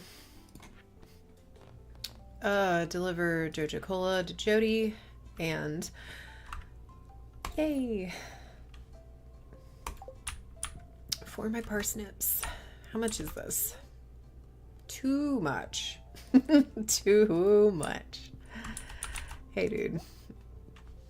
Oh my goodness. What is going on? Phone is blowing up. Sorry, guys. Oh, that's nice.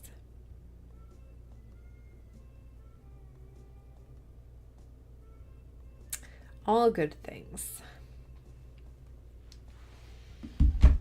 Starting to get hungry. Oh, well, that makes sense. It's getting to be that time. Here, have some parsnips. Okay, so 6, 7 days, I guess. 7 days. 4, 10, 12, 6. Maybe I can still do potatoes. 6, 6, 7. Okay, let me double check this.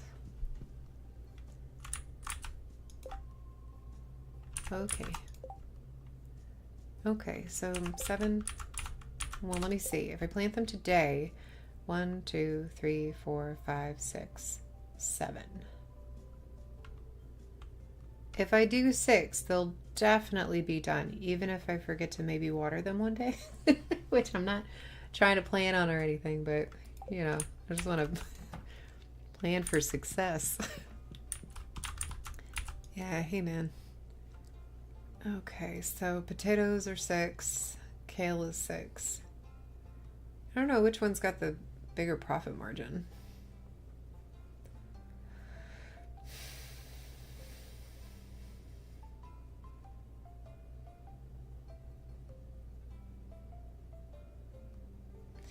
I guess potatoes are a better way to go because that's 50, so I can get 12 of them.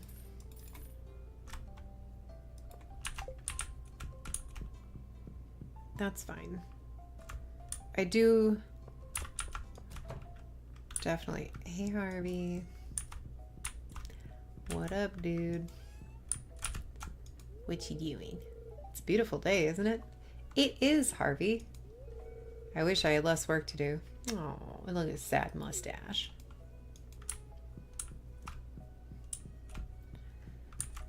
That's one of the rare nothing to do with work statements he makes. I need to remember. I don't have a rabbit's foot now. I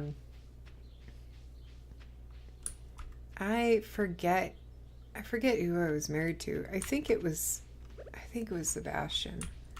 But I wasn't like, you know, dating everybody around or whatever, but I did give people gifts, and I didn't realize this, that actually your person can get very jealous if you give other people gifts and they comment on it. I'm like, my bad, dude. I didn't realize. But if you have the rabbit foot, they don't do that. I guess it's like, you know, you're lucky you can get away with stuff or whatever. But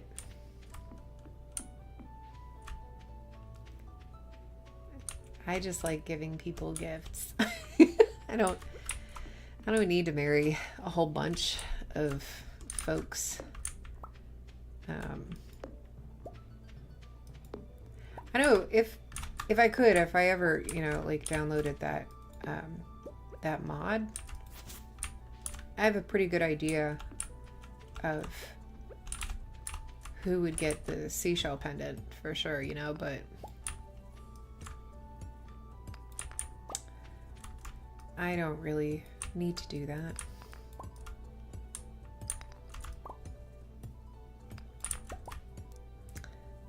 All right.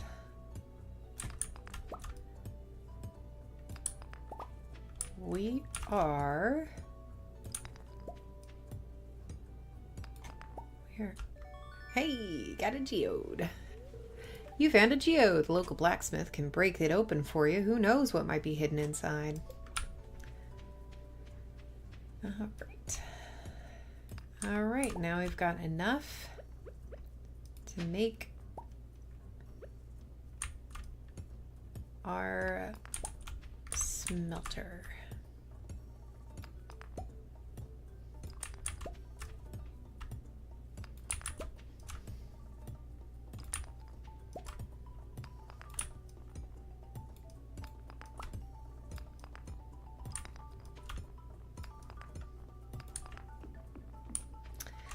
Oh, I know. Which is why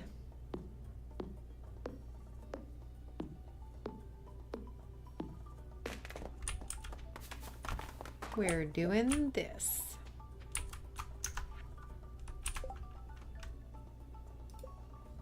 Oh, I need 50. Oh no, my energy is getting so low.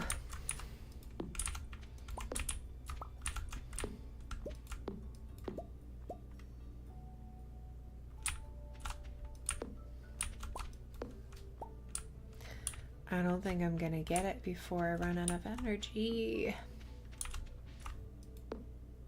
Yep.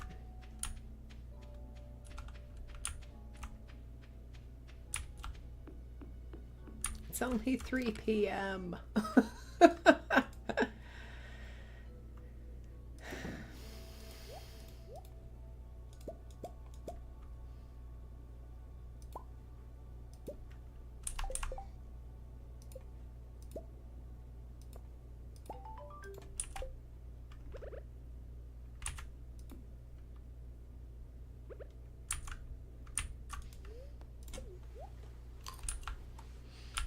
All right. Yeah, that should be enough. Yay! I thought so. All right. Let's make one more of these and we'll put it over by the mining area because I guarantee I'm going to run out of room while mining.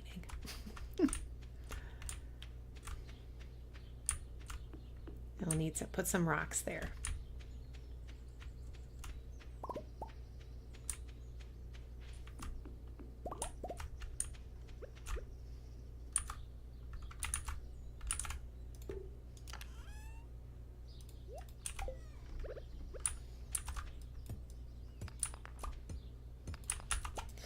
That's good. We got some coal now.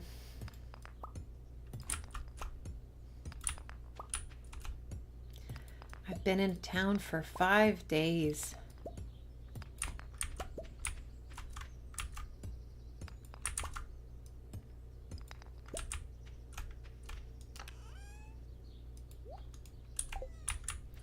I'll put this other piece of coal over there by the smelter.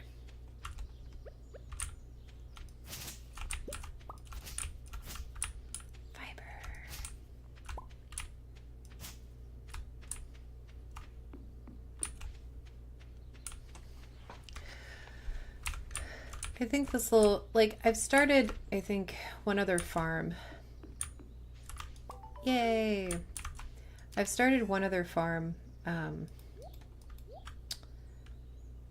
that I've streamed with. And it was neat, but I wasn't particularly attached. So I do wonder if I will feel differently about this one after we're done streaming for the day. Maybe I'll come back to it for streams.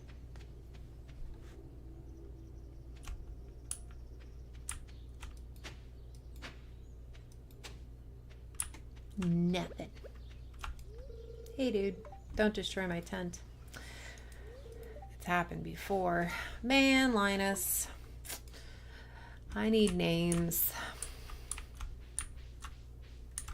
I need names.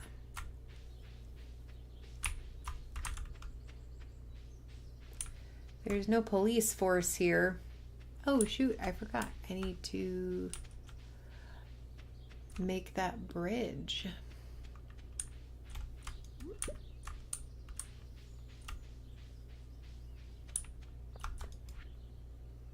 Proven adventurers, only fools. Papa-dum. Bones.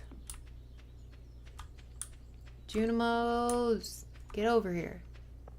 You should fix that bridge.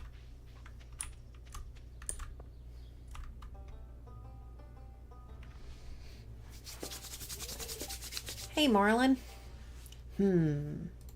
My hands are cold.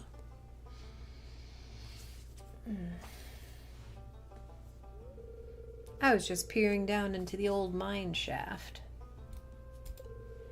It's been abandoned for decades. Still, there's probably good ore down there. But a dark place, undisturbed for so long, I'm afraid ore isn't the only thing you'll find. Here, take this. You might need it. Yay, I got the shittiest sword.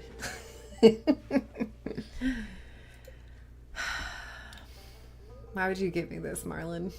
Name's Marlin, by the way. I run the Adventurers Guild right outside. I'll keep an eye on you, prove yourself, and I might think about making you a member. Thanks, Marlin. Oh, man. It's the worst sword, dude. Why would you do this to me? Let's do this.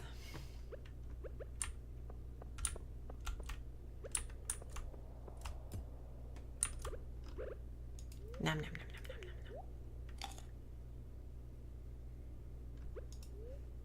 nom, nom. Nom, nom, nom, nom, nom, nom.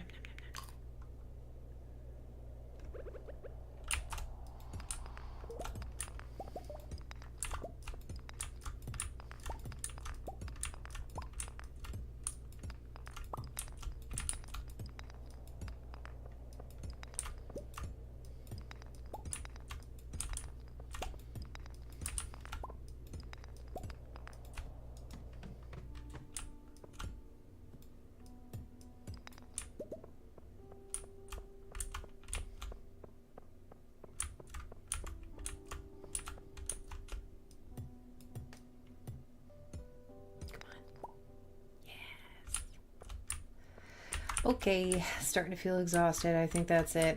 I don't want to have to crawl home. Whoa.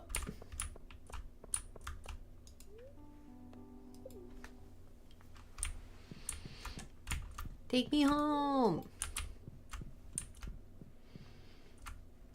I love that you can just get on an abandoned minecart.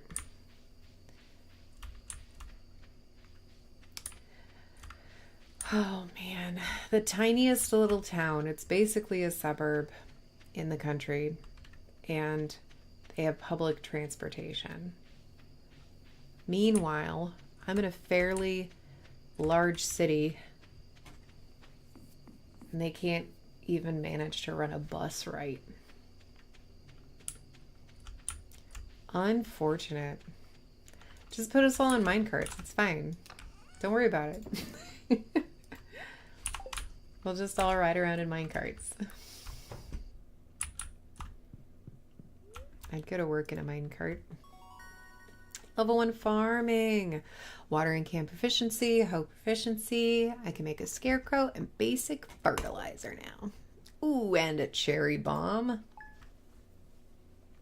I will be making all of the bombs.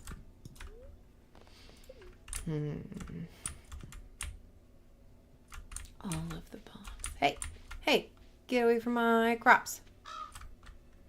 Big old jerk. I got carrots. Sweet.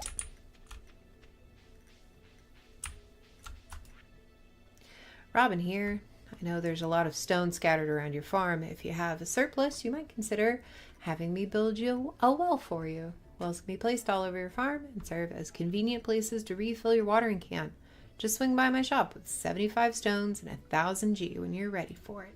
I'm going to be honest, I probably won't. I don't ever get a well, generally. Reach level 5 in the mines.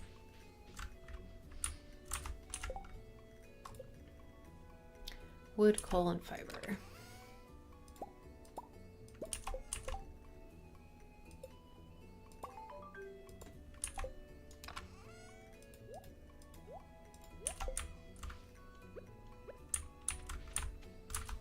Bloop.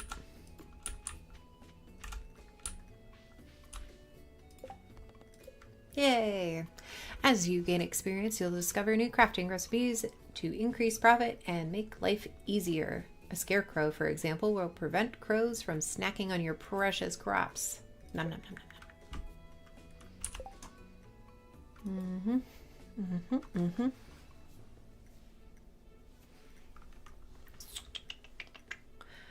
Let's see.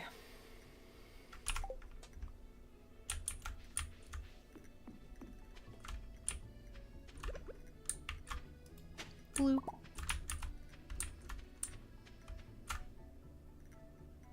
I guess I'll go straight to the mines today after I water everything.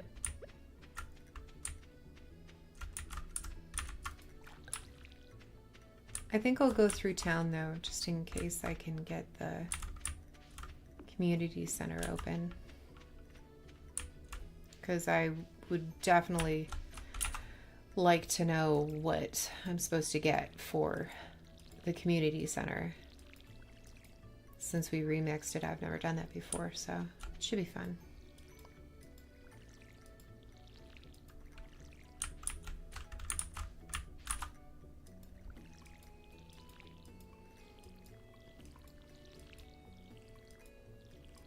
Key cat came back.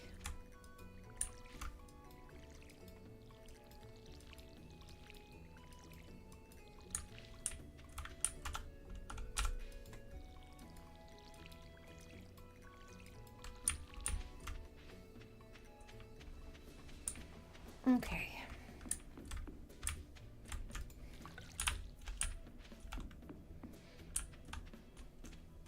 Hopefully I'll find some other stuff to forage as well on the way over there.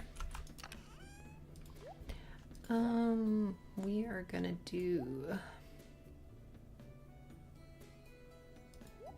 Oops. Yeah, we'll do that.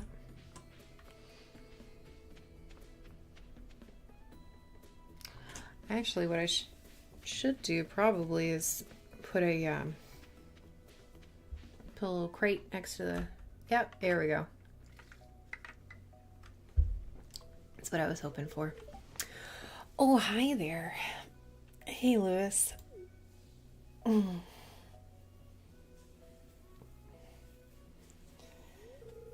This place sucks.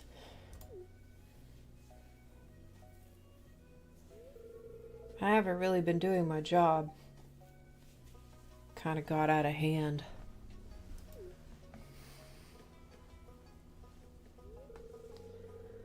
People used to come here, but I didn't keep up the maintenance. Now it's awful and it's all my fault. These days, young folk would rather sit in front of the TV than engage with the community, mostly because of all the tetanus in there. But listen to me, I sound like an old fool who is also lazy. Jojo Corporation's been hounding me to sell them the land so they can turn it into a warehouse. It's a lot easier than doing my job. Pelican Town could use the money. Something's stopping me from selling it. I think I got a conscience in there somewhere. If anyone else buys a Jojo Co membership, I'm just gonna go ahead and sell it. I'm the only person left in town that hasn't had that choice yet. So I feel like that is so directly saying, hey, what would you think if I turned this into a warehouse? Is that cool with you? Let's go inside. Okay. It's such a cute little building.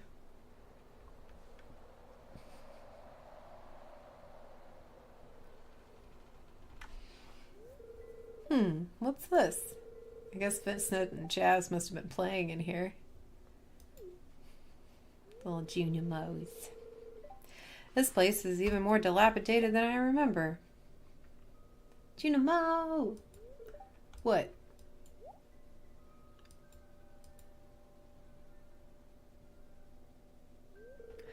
What's the matter? Are you ill? No. I saw a Junimo. Totally normal thing to happen. You saw something, Wouldn't be surprised if this place was full of rats.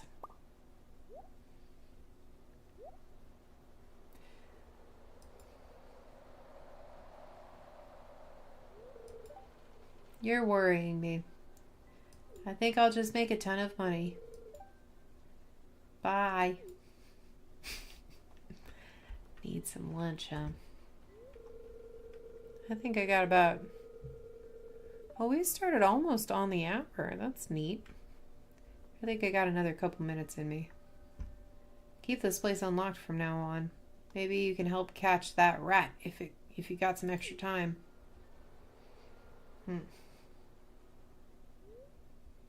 Strange. I'll have to come back and explore this further.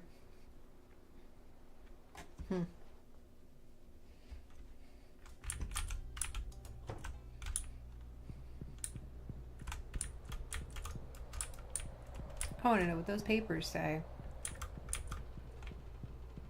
Hey, Junimo.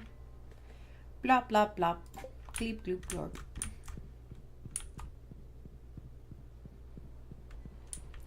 You know, sometimes in my other games, I go back and I walk around the community center just because it's fun. It's nice to walk around and remember how much work it took. Hey, babe. What? I didn't hear you. I'm busy thinking about something. That's cool. What do you want? Nothing. Just to see your gorgeous face. Your 10 little pixels.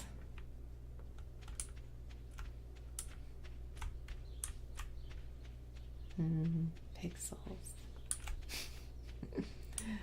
What up, dude? I'm happy by myself, you know? Yeah, I know. I don't need new friends. I mean, that's cool. But I'll be around.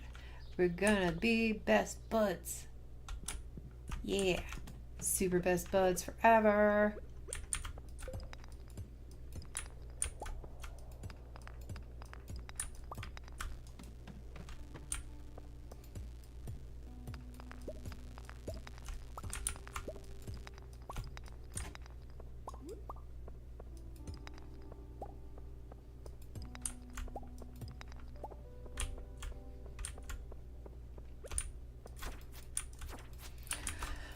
Oh, I gotta remember I don't have the slime tamer ring. The little slimer can actually hurt me.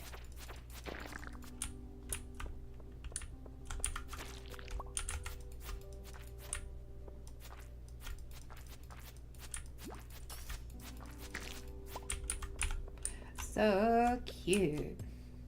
I do actually like slimes. It took me a long time to actually like decide to raise slimes, but once I did, it was a good choice. They're cute little dudes. All kinds of cool colors. Yeah, it was a good choice.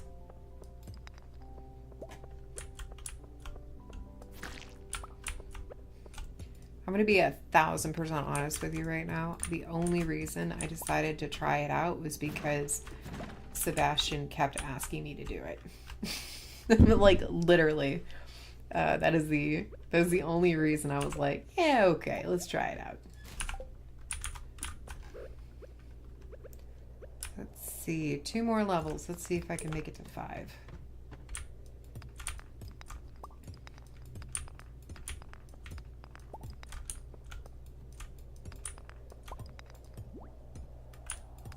Ooh, hey, kind of feel like you glitched through the wall there, my dude. That's cool, though. Hey, look at that. Thanks for the way down, man. Yeah. All right. Let's go get credit for being awesome. Oh, gotta get to level 40. Oh, I forgot. We told Jody we'd give her a Joja Cola. Not yet.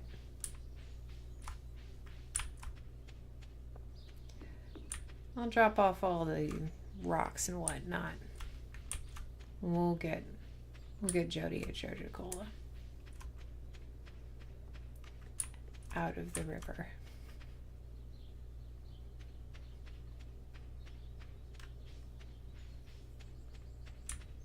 Oh my god. I'm so slow. Ooh, a book. Nice. Found a lost book. The library's collection has expanded. That's nice.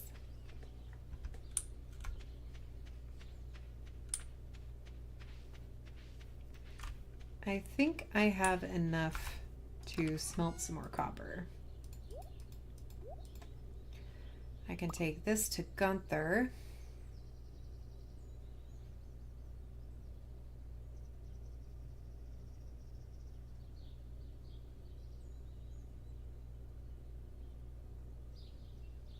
That needs to go to Gunther.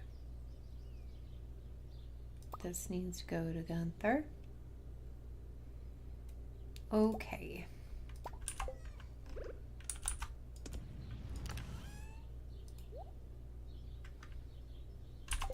I think I need 5 bars in order to upgrade anything on the first level, so we'll just leave those at home. What was I gonna do?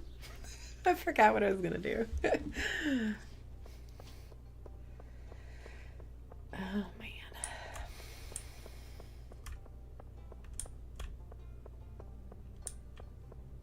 Oh, group chat. What's up?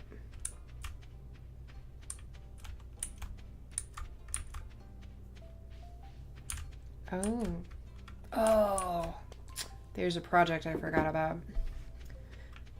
Hey, what's up, Harvey? Can I do anything for you? It's very nice of you to ask. Take care. I will, thank you. Right after I dig through the garbage.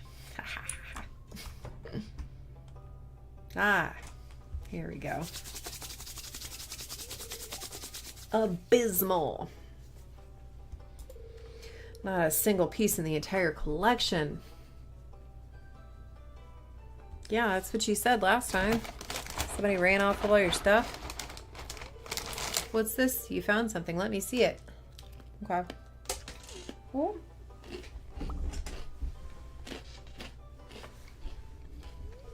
Remarkable. Very old. I'd love to study this in greater detail, but it is yours. I've got a favor to ask you. Would you consider donating any new artifacts or minerals that you find? We can make groundbreaking discoveries together. Oh, and who knows, if you keep donating, I might come across some interesting items to send your way. Cool. I'm down. Think about it, will you? If you decide to donate, just bring the objects to the front desk. Of course I will. Let's do it. Hey, Goons. Let's see. Put the purple up here. And gold down here. You got anything cool for me? Doesn't seem like you have anything to donate. Better get out there and do some treasure hunting. Oh. That's cool. We got some coinage. We need to build a coop. I don't know how much that costs. Hey, bunny.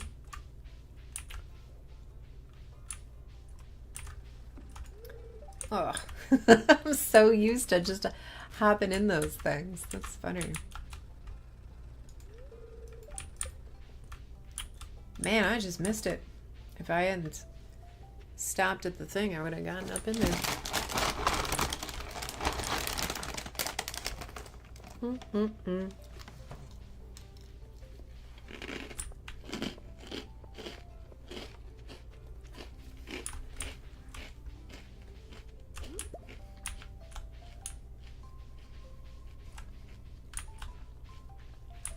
Hey, Maru. How are you? Do you know my dad, Demetrius? He's a scientist. I have a lot of fun helping him out in the laboratory. That's cool.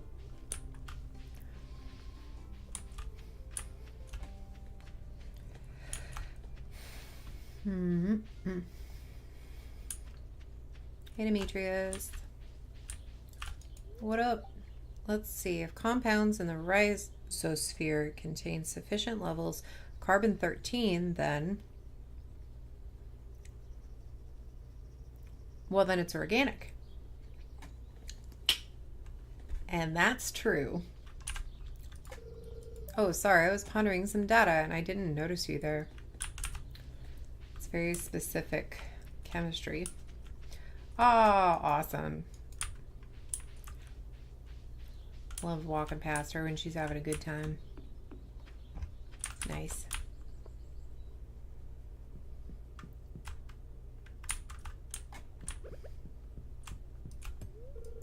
Pickaxe isn't strong enough to break through this yet. That's cool. Let's see what else we got going on over here. Get over here, bug. Nice.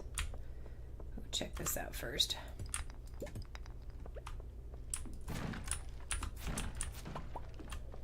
Wow, all those boxes and only 5 stones. That's cool, I guess.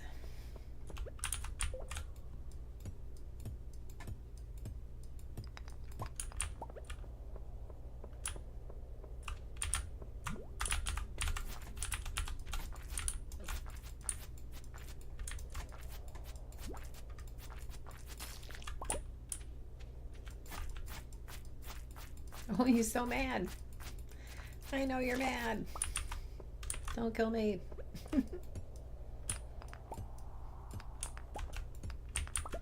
I'm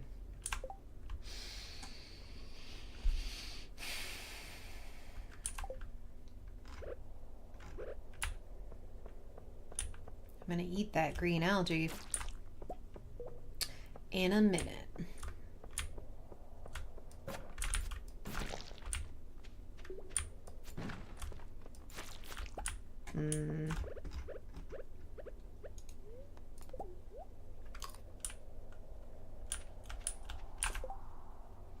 Sorry, wood. Sorry, sap. I got important stuff.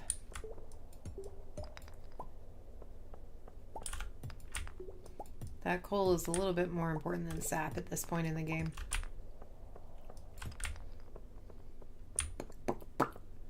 Oh, silly. I didn't realize. Ooh, that one's got a star in its head.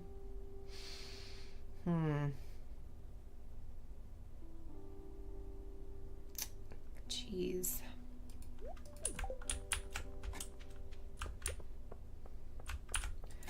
You're so pretty. I love that olive green with your little star. You look so cute. You're much stronger than me. Oh my gosh. Shoes! Oh yeah, sneakers. Oh, they're so pretty. I like them. That's nice. Yeah, I like that. I like that a lot. Very, very cute.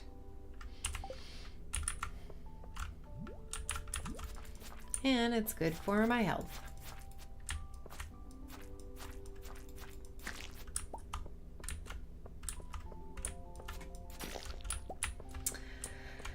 I guess I should pick up that quartz. I don't know what to toss though.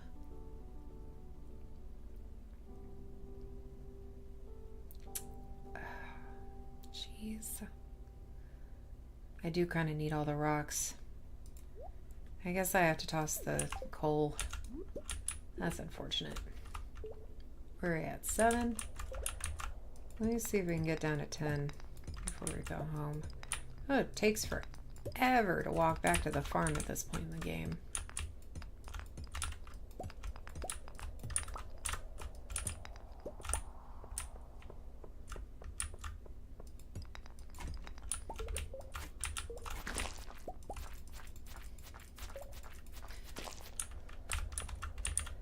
Oh, that's nice. Nom, nom, nom, nom, nom. Delicious garbage.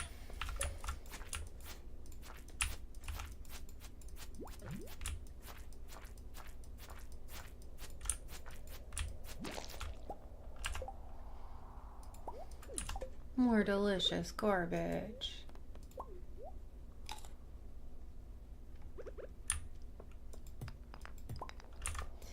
I don't think I'm gonna make it in time. I think I might just pass out in the mines at this point. Just because of how slow it is getting back. I might be able to make it. But the question is, what would be better to do? Because I'm already exhausted.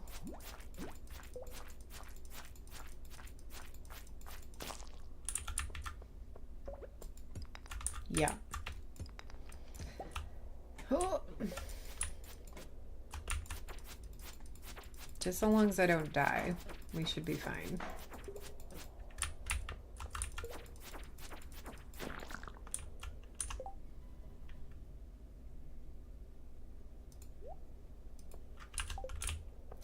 I guess I didn't get a crab. That's fine.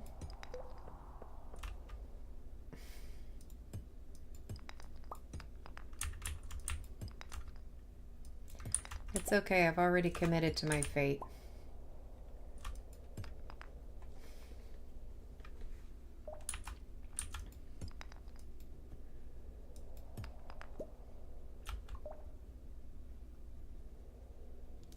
Oh, I didn't know that you could pass out from exhaustion. I've never actually pushed myself that far. That's interesting. There we go. Queen of sauce. Stir fry. Nice.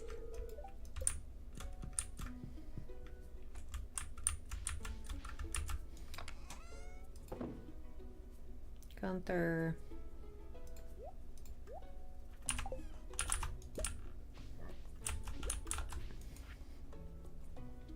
My sources tell me you've been poking around inside the old community center.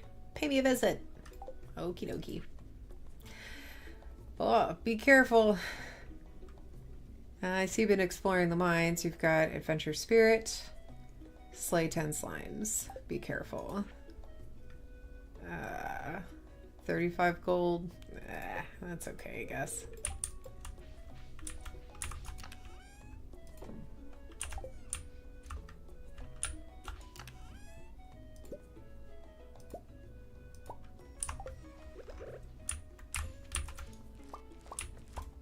Potatoes!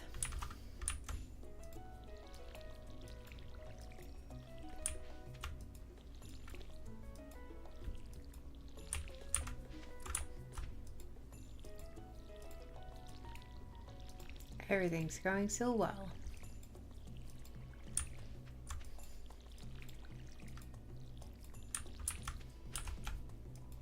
Oops.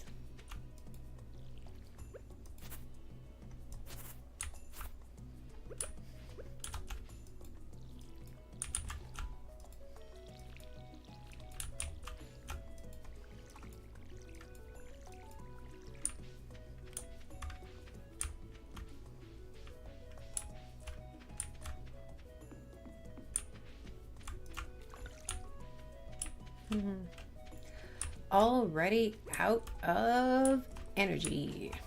That's cool.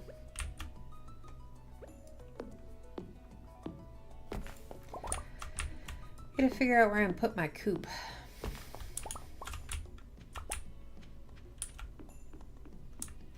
I guess I'll put it up here. I wonder if I can fit it in this area. I'm not warping anytime soon, so I could put it up there and then move it later.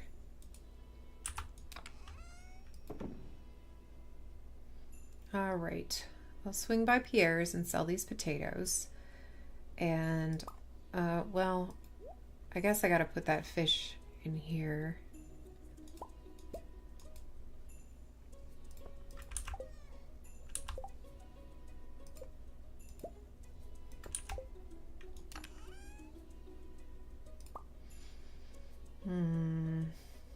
Probably wood, maybe clay.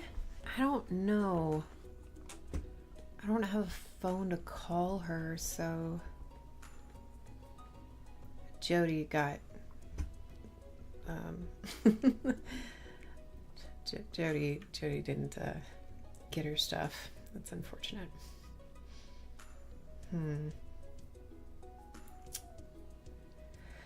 Well, okay. So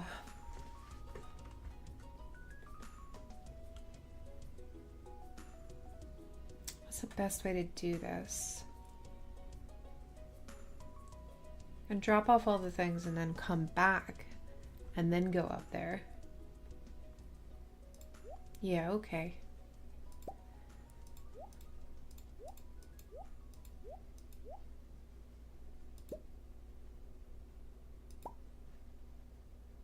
Or maybe I could just do this. This will be fine too. Okay, so we'll do that. Oops.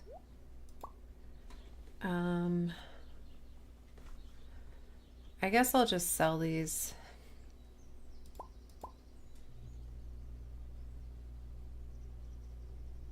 And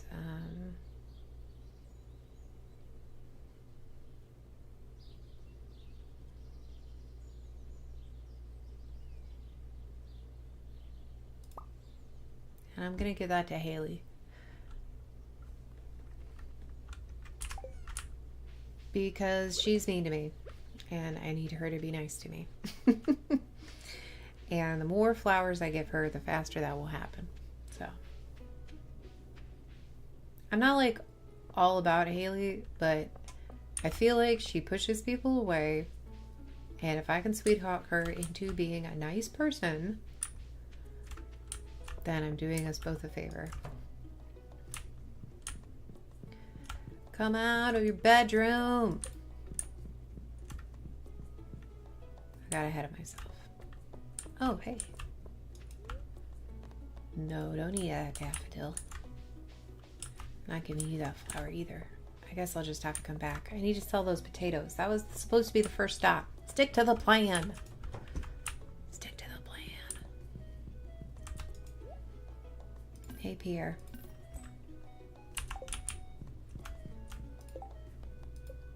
Oh, I gotta go talk to the wizard too.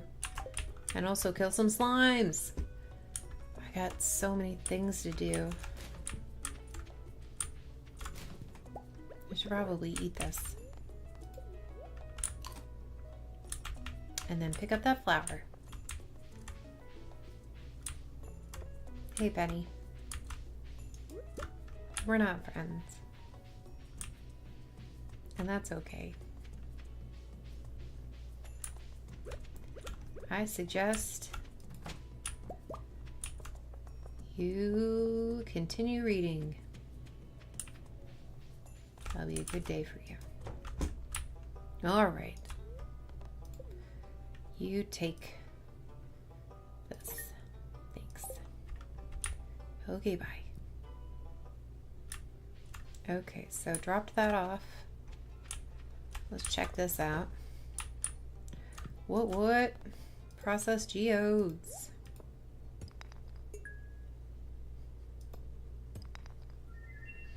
That can go to Gunter.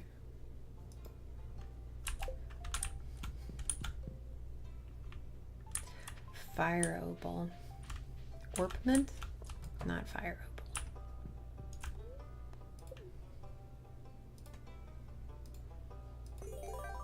opal. Ooh. What you got for me? Oh, cauliflower seeds. I like that. Thank you.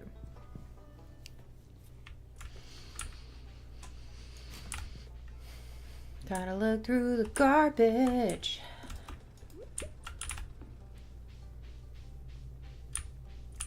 Oh, more garbage. Thank you. Join us.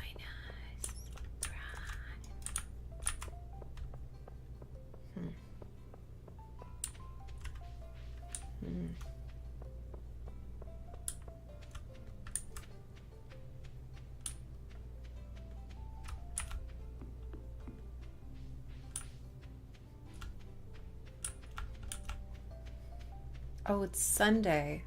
She's probably not there. I don't remember what her schedule is. Hey, she is there. What up, Robin? 4,000 gold, huh? Cool. Let's do one of those. There we go. Yep. I guess that's it. So, not a waste of time. I got to organize things a little bit. Good. 4,000 gold. Hope Demetrius doesn't blow the house up with those science experiments of his. He's a biologist. I sincerely doubt that will happen. Not even sure what he's working on. I think it has something to do with plants. Dude. Why did you marry him? Hi. Do you have fun working on the farm? I do. Well, that's good, isn't it? Mario, you're so nice. It's good to take a break from work every now and then. It's true. Guess that's kind of difficult when you live on a farm, though. Hey, at least winter for you, you don't have to worry about crops.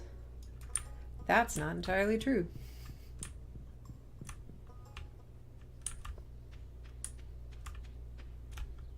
Oh, I guess I should go back to the farm. I got too much stuff. I was gonna sell these. I should have put them in the box.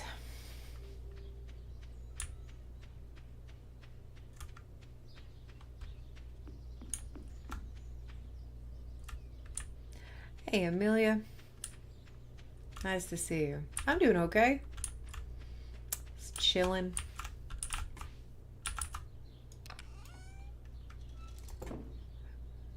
Making a farm. Scooch. There we go. Yeah.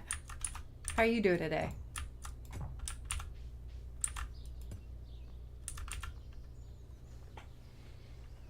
Oh, pretty good. I was doing some review with a cardiology lecture earlier. I'm pretty sure it was extremely boring for most people, but you know, it's one of those things you gotta deal with when you're in school. So, oh, that's right. I was gonna sell these.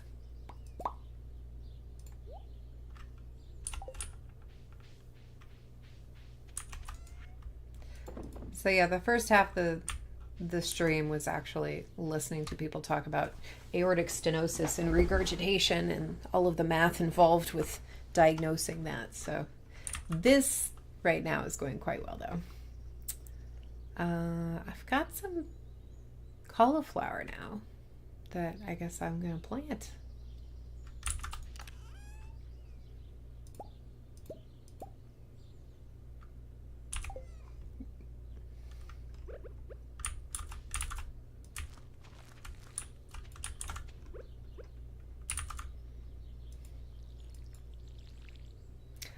Oh, I stream bunches of different games.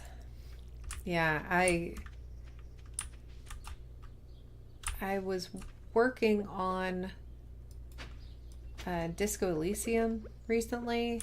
I still have to finish Resident Evil Village. And yeah, I guess those are the two major ones that I've been playing recently.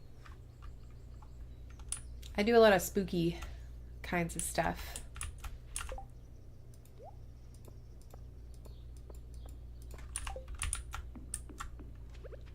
Big fan of horror games.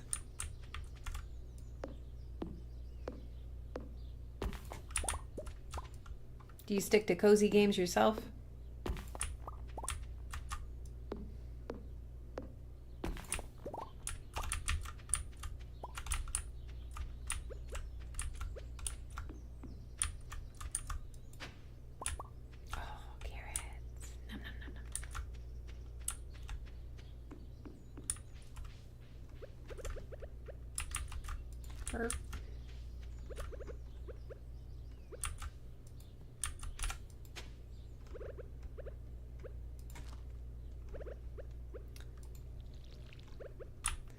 Definitely doing some chaos gardening here.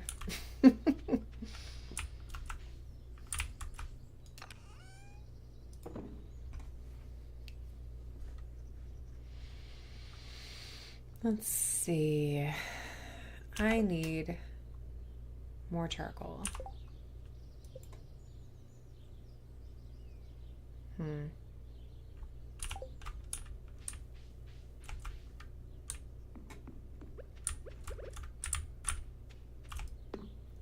I think for now I'll just try and clear out these stumps. Oh, I could go and fix that bridge by the ocean. I think I'll do that. Especially since I am losing steam quick.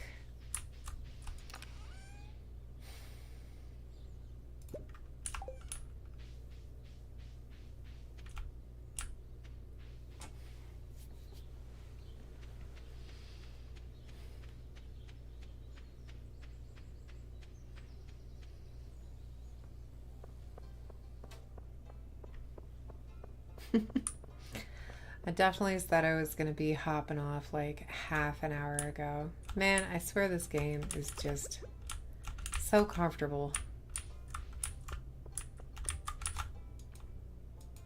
Hey, Maru. Oh, that's right. I already talked to you. What's up, Penny? Hello. Weather's interesting today, don't you think? Sorry. It's an odd time to apologize. What's up, Elliot? Hello. I hope your new farming life is panning out as you'd hoped. Yeah, it's okay. Thanks, Elliot, for your concern.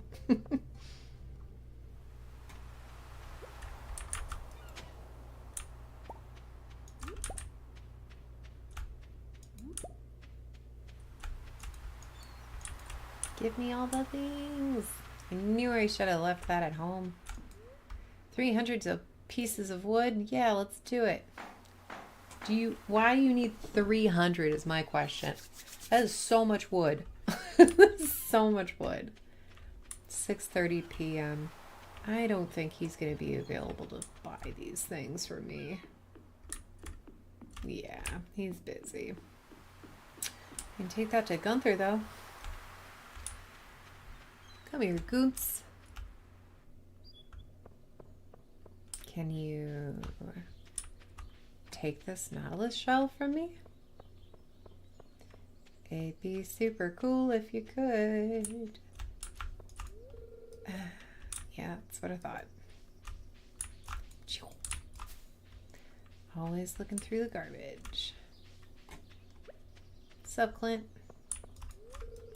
Don't you have work to do? Okay. My goodness. Everybody is being really rude today.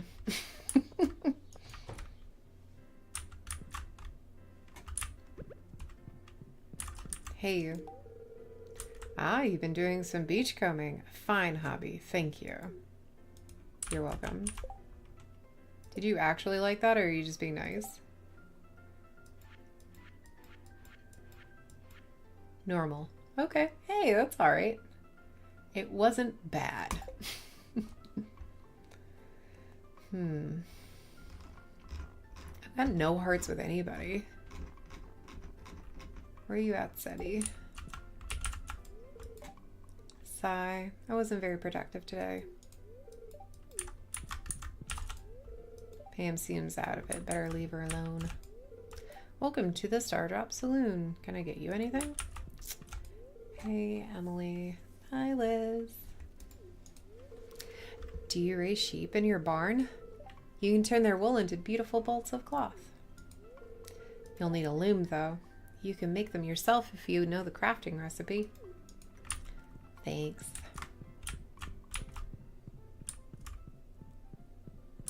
What up, mister? I don't feel like talking to anyone. Understandable. Hi, Clint.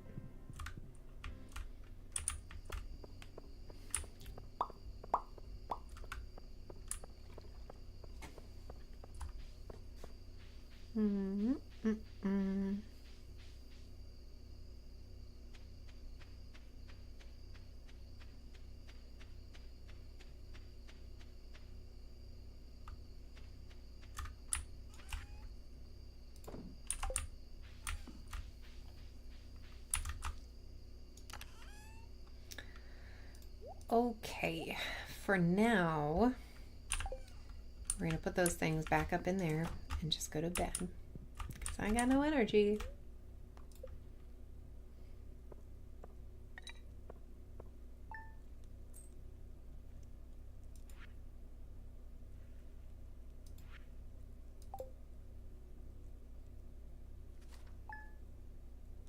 Day 8. I think I have like 5 days until the festival.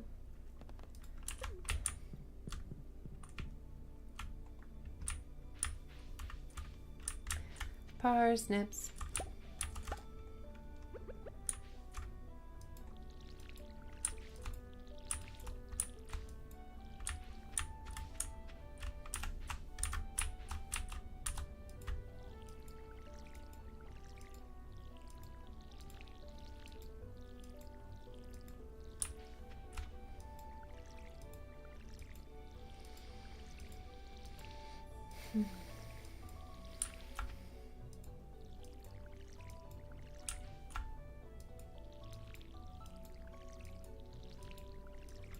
Running out of water.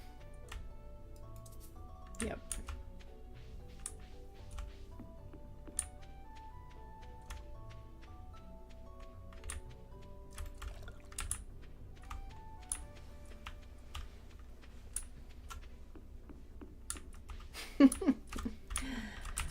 I absolutely should be hopping off to get some dinner and then do more homework. What time is it? In reality, 6:30. 2.5 hours. Yeah, this is probably about that time.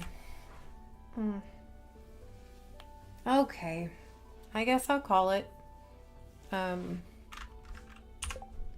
This is nice though. I like this setup. I think we'll do this again. Next time I have to listen to a lecture, we'll do the first half lecture listening and second half relaxing. Thank you very much for coming by and hanging out. I hope you had a good time. Hope it was relaxing for you. I had a very nice time. So remember to drink water. Fill a glass of water. Stay hydrated.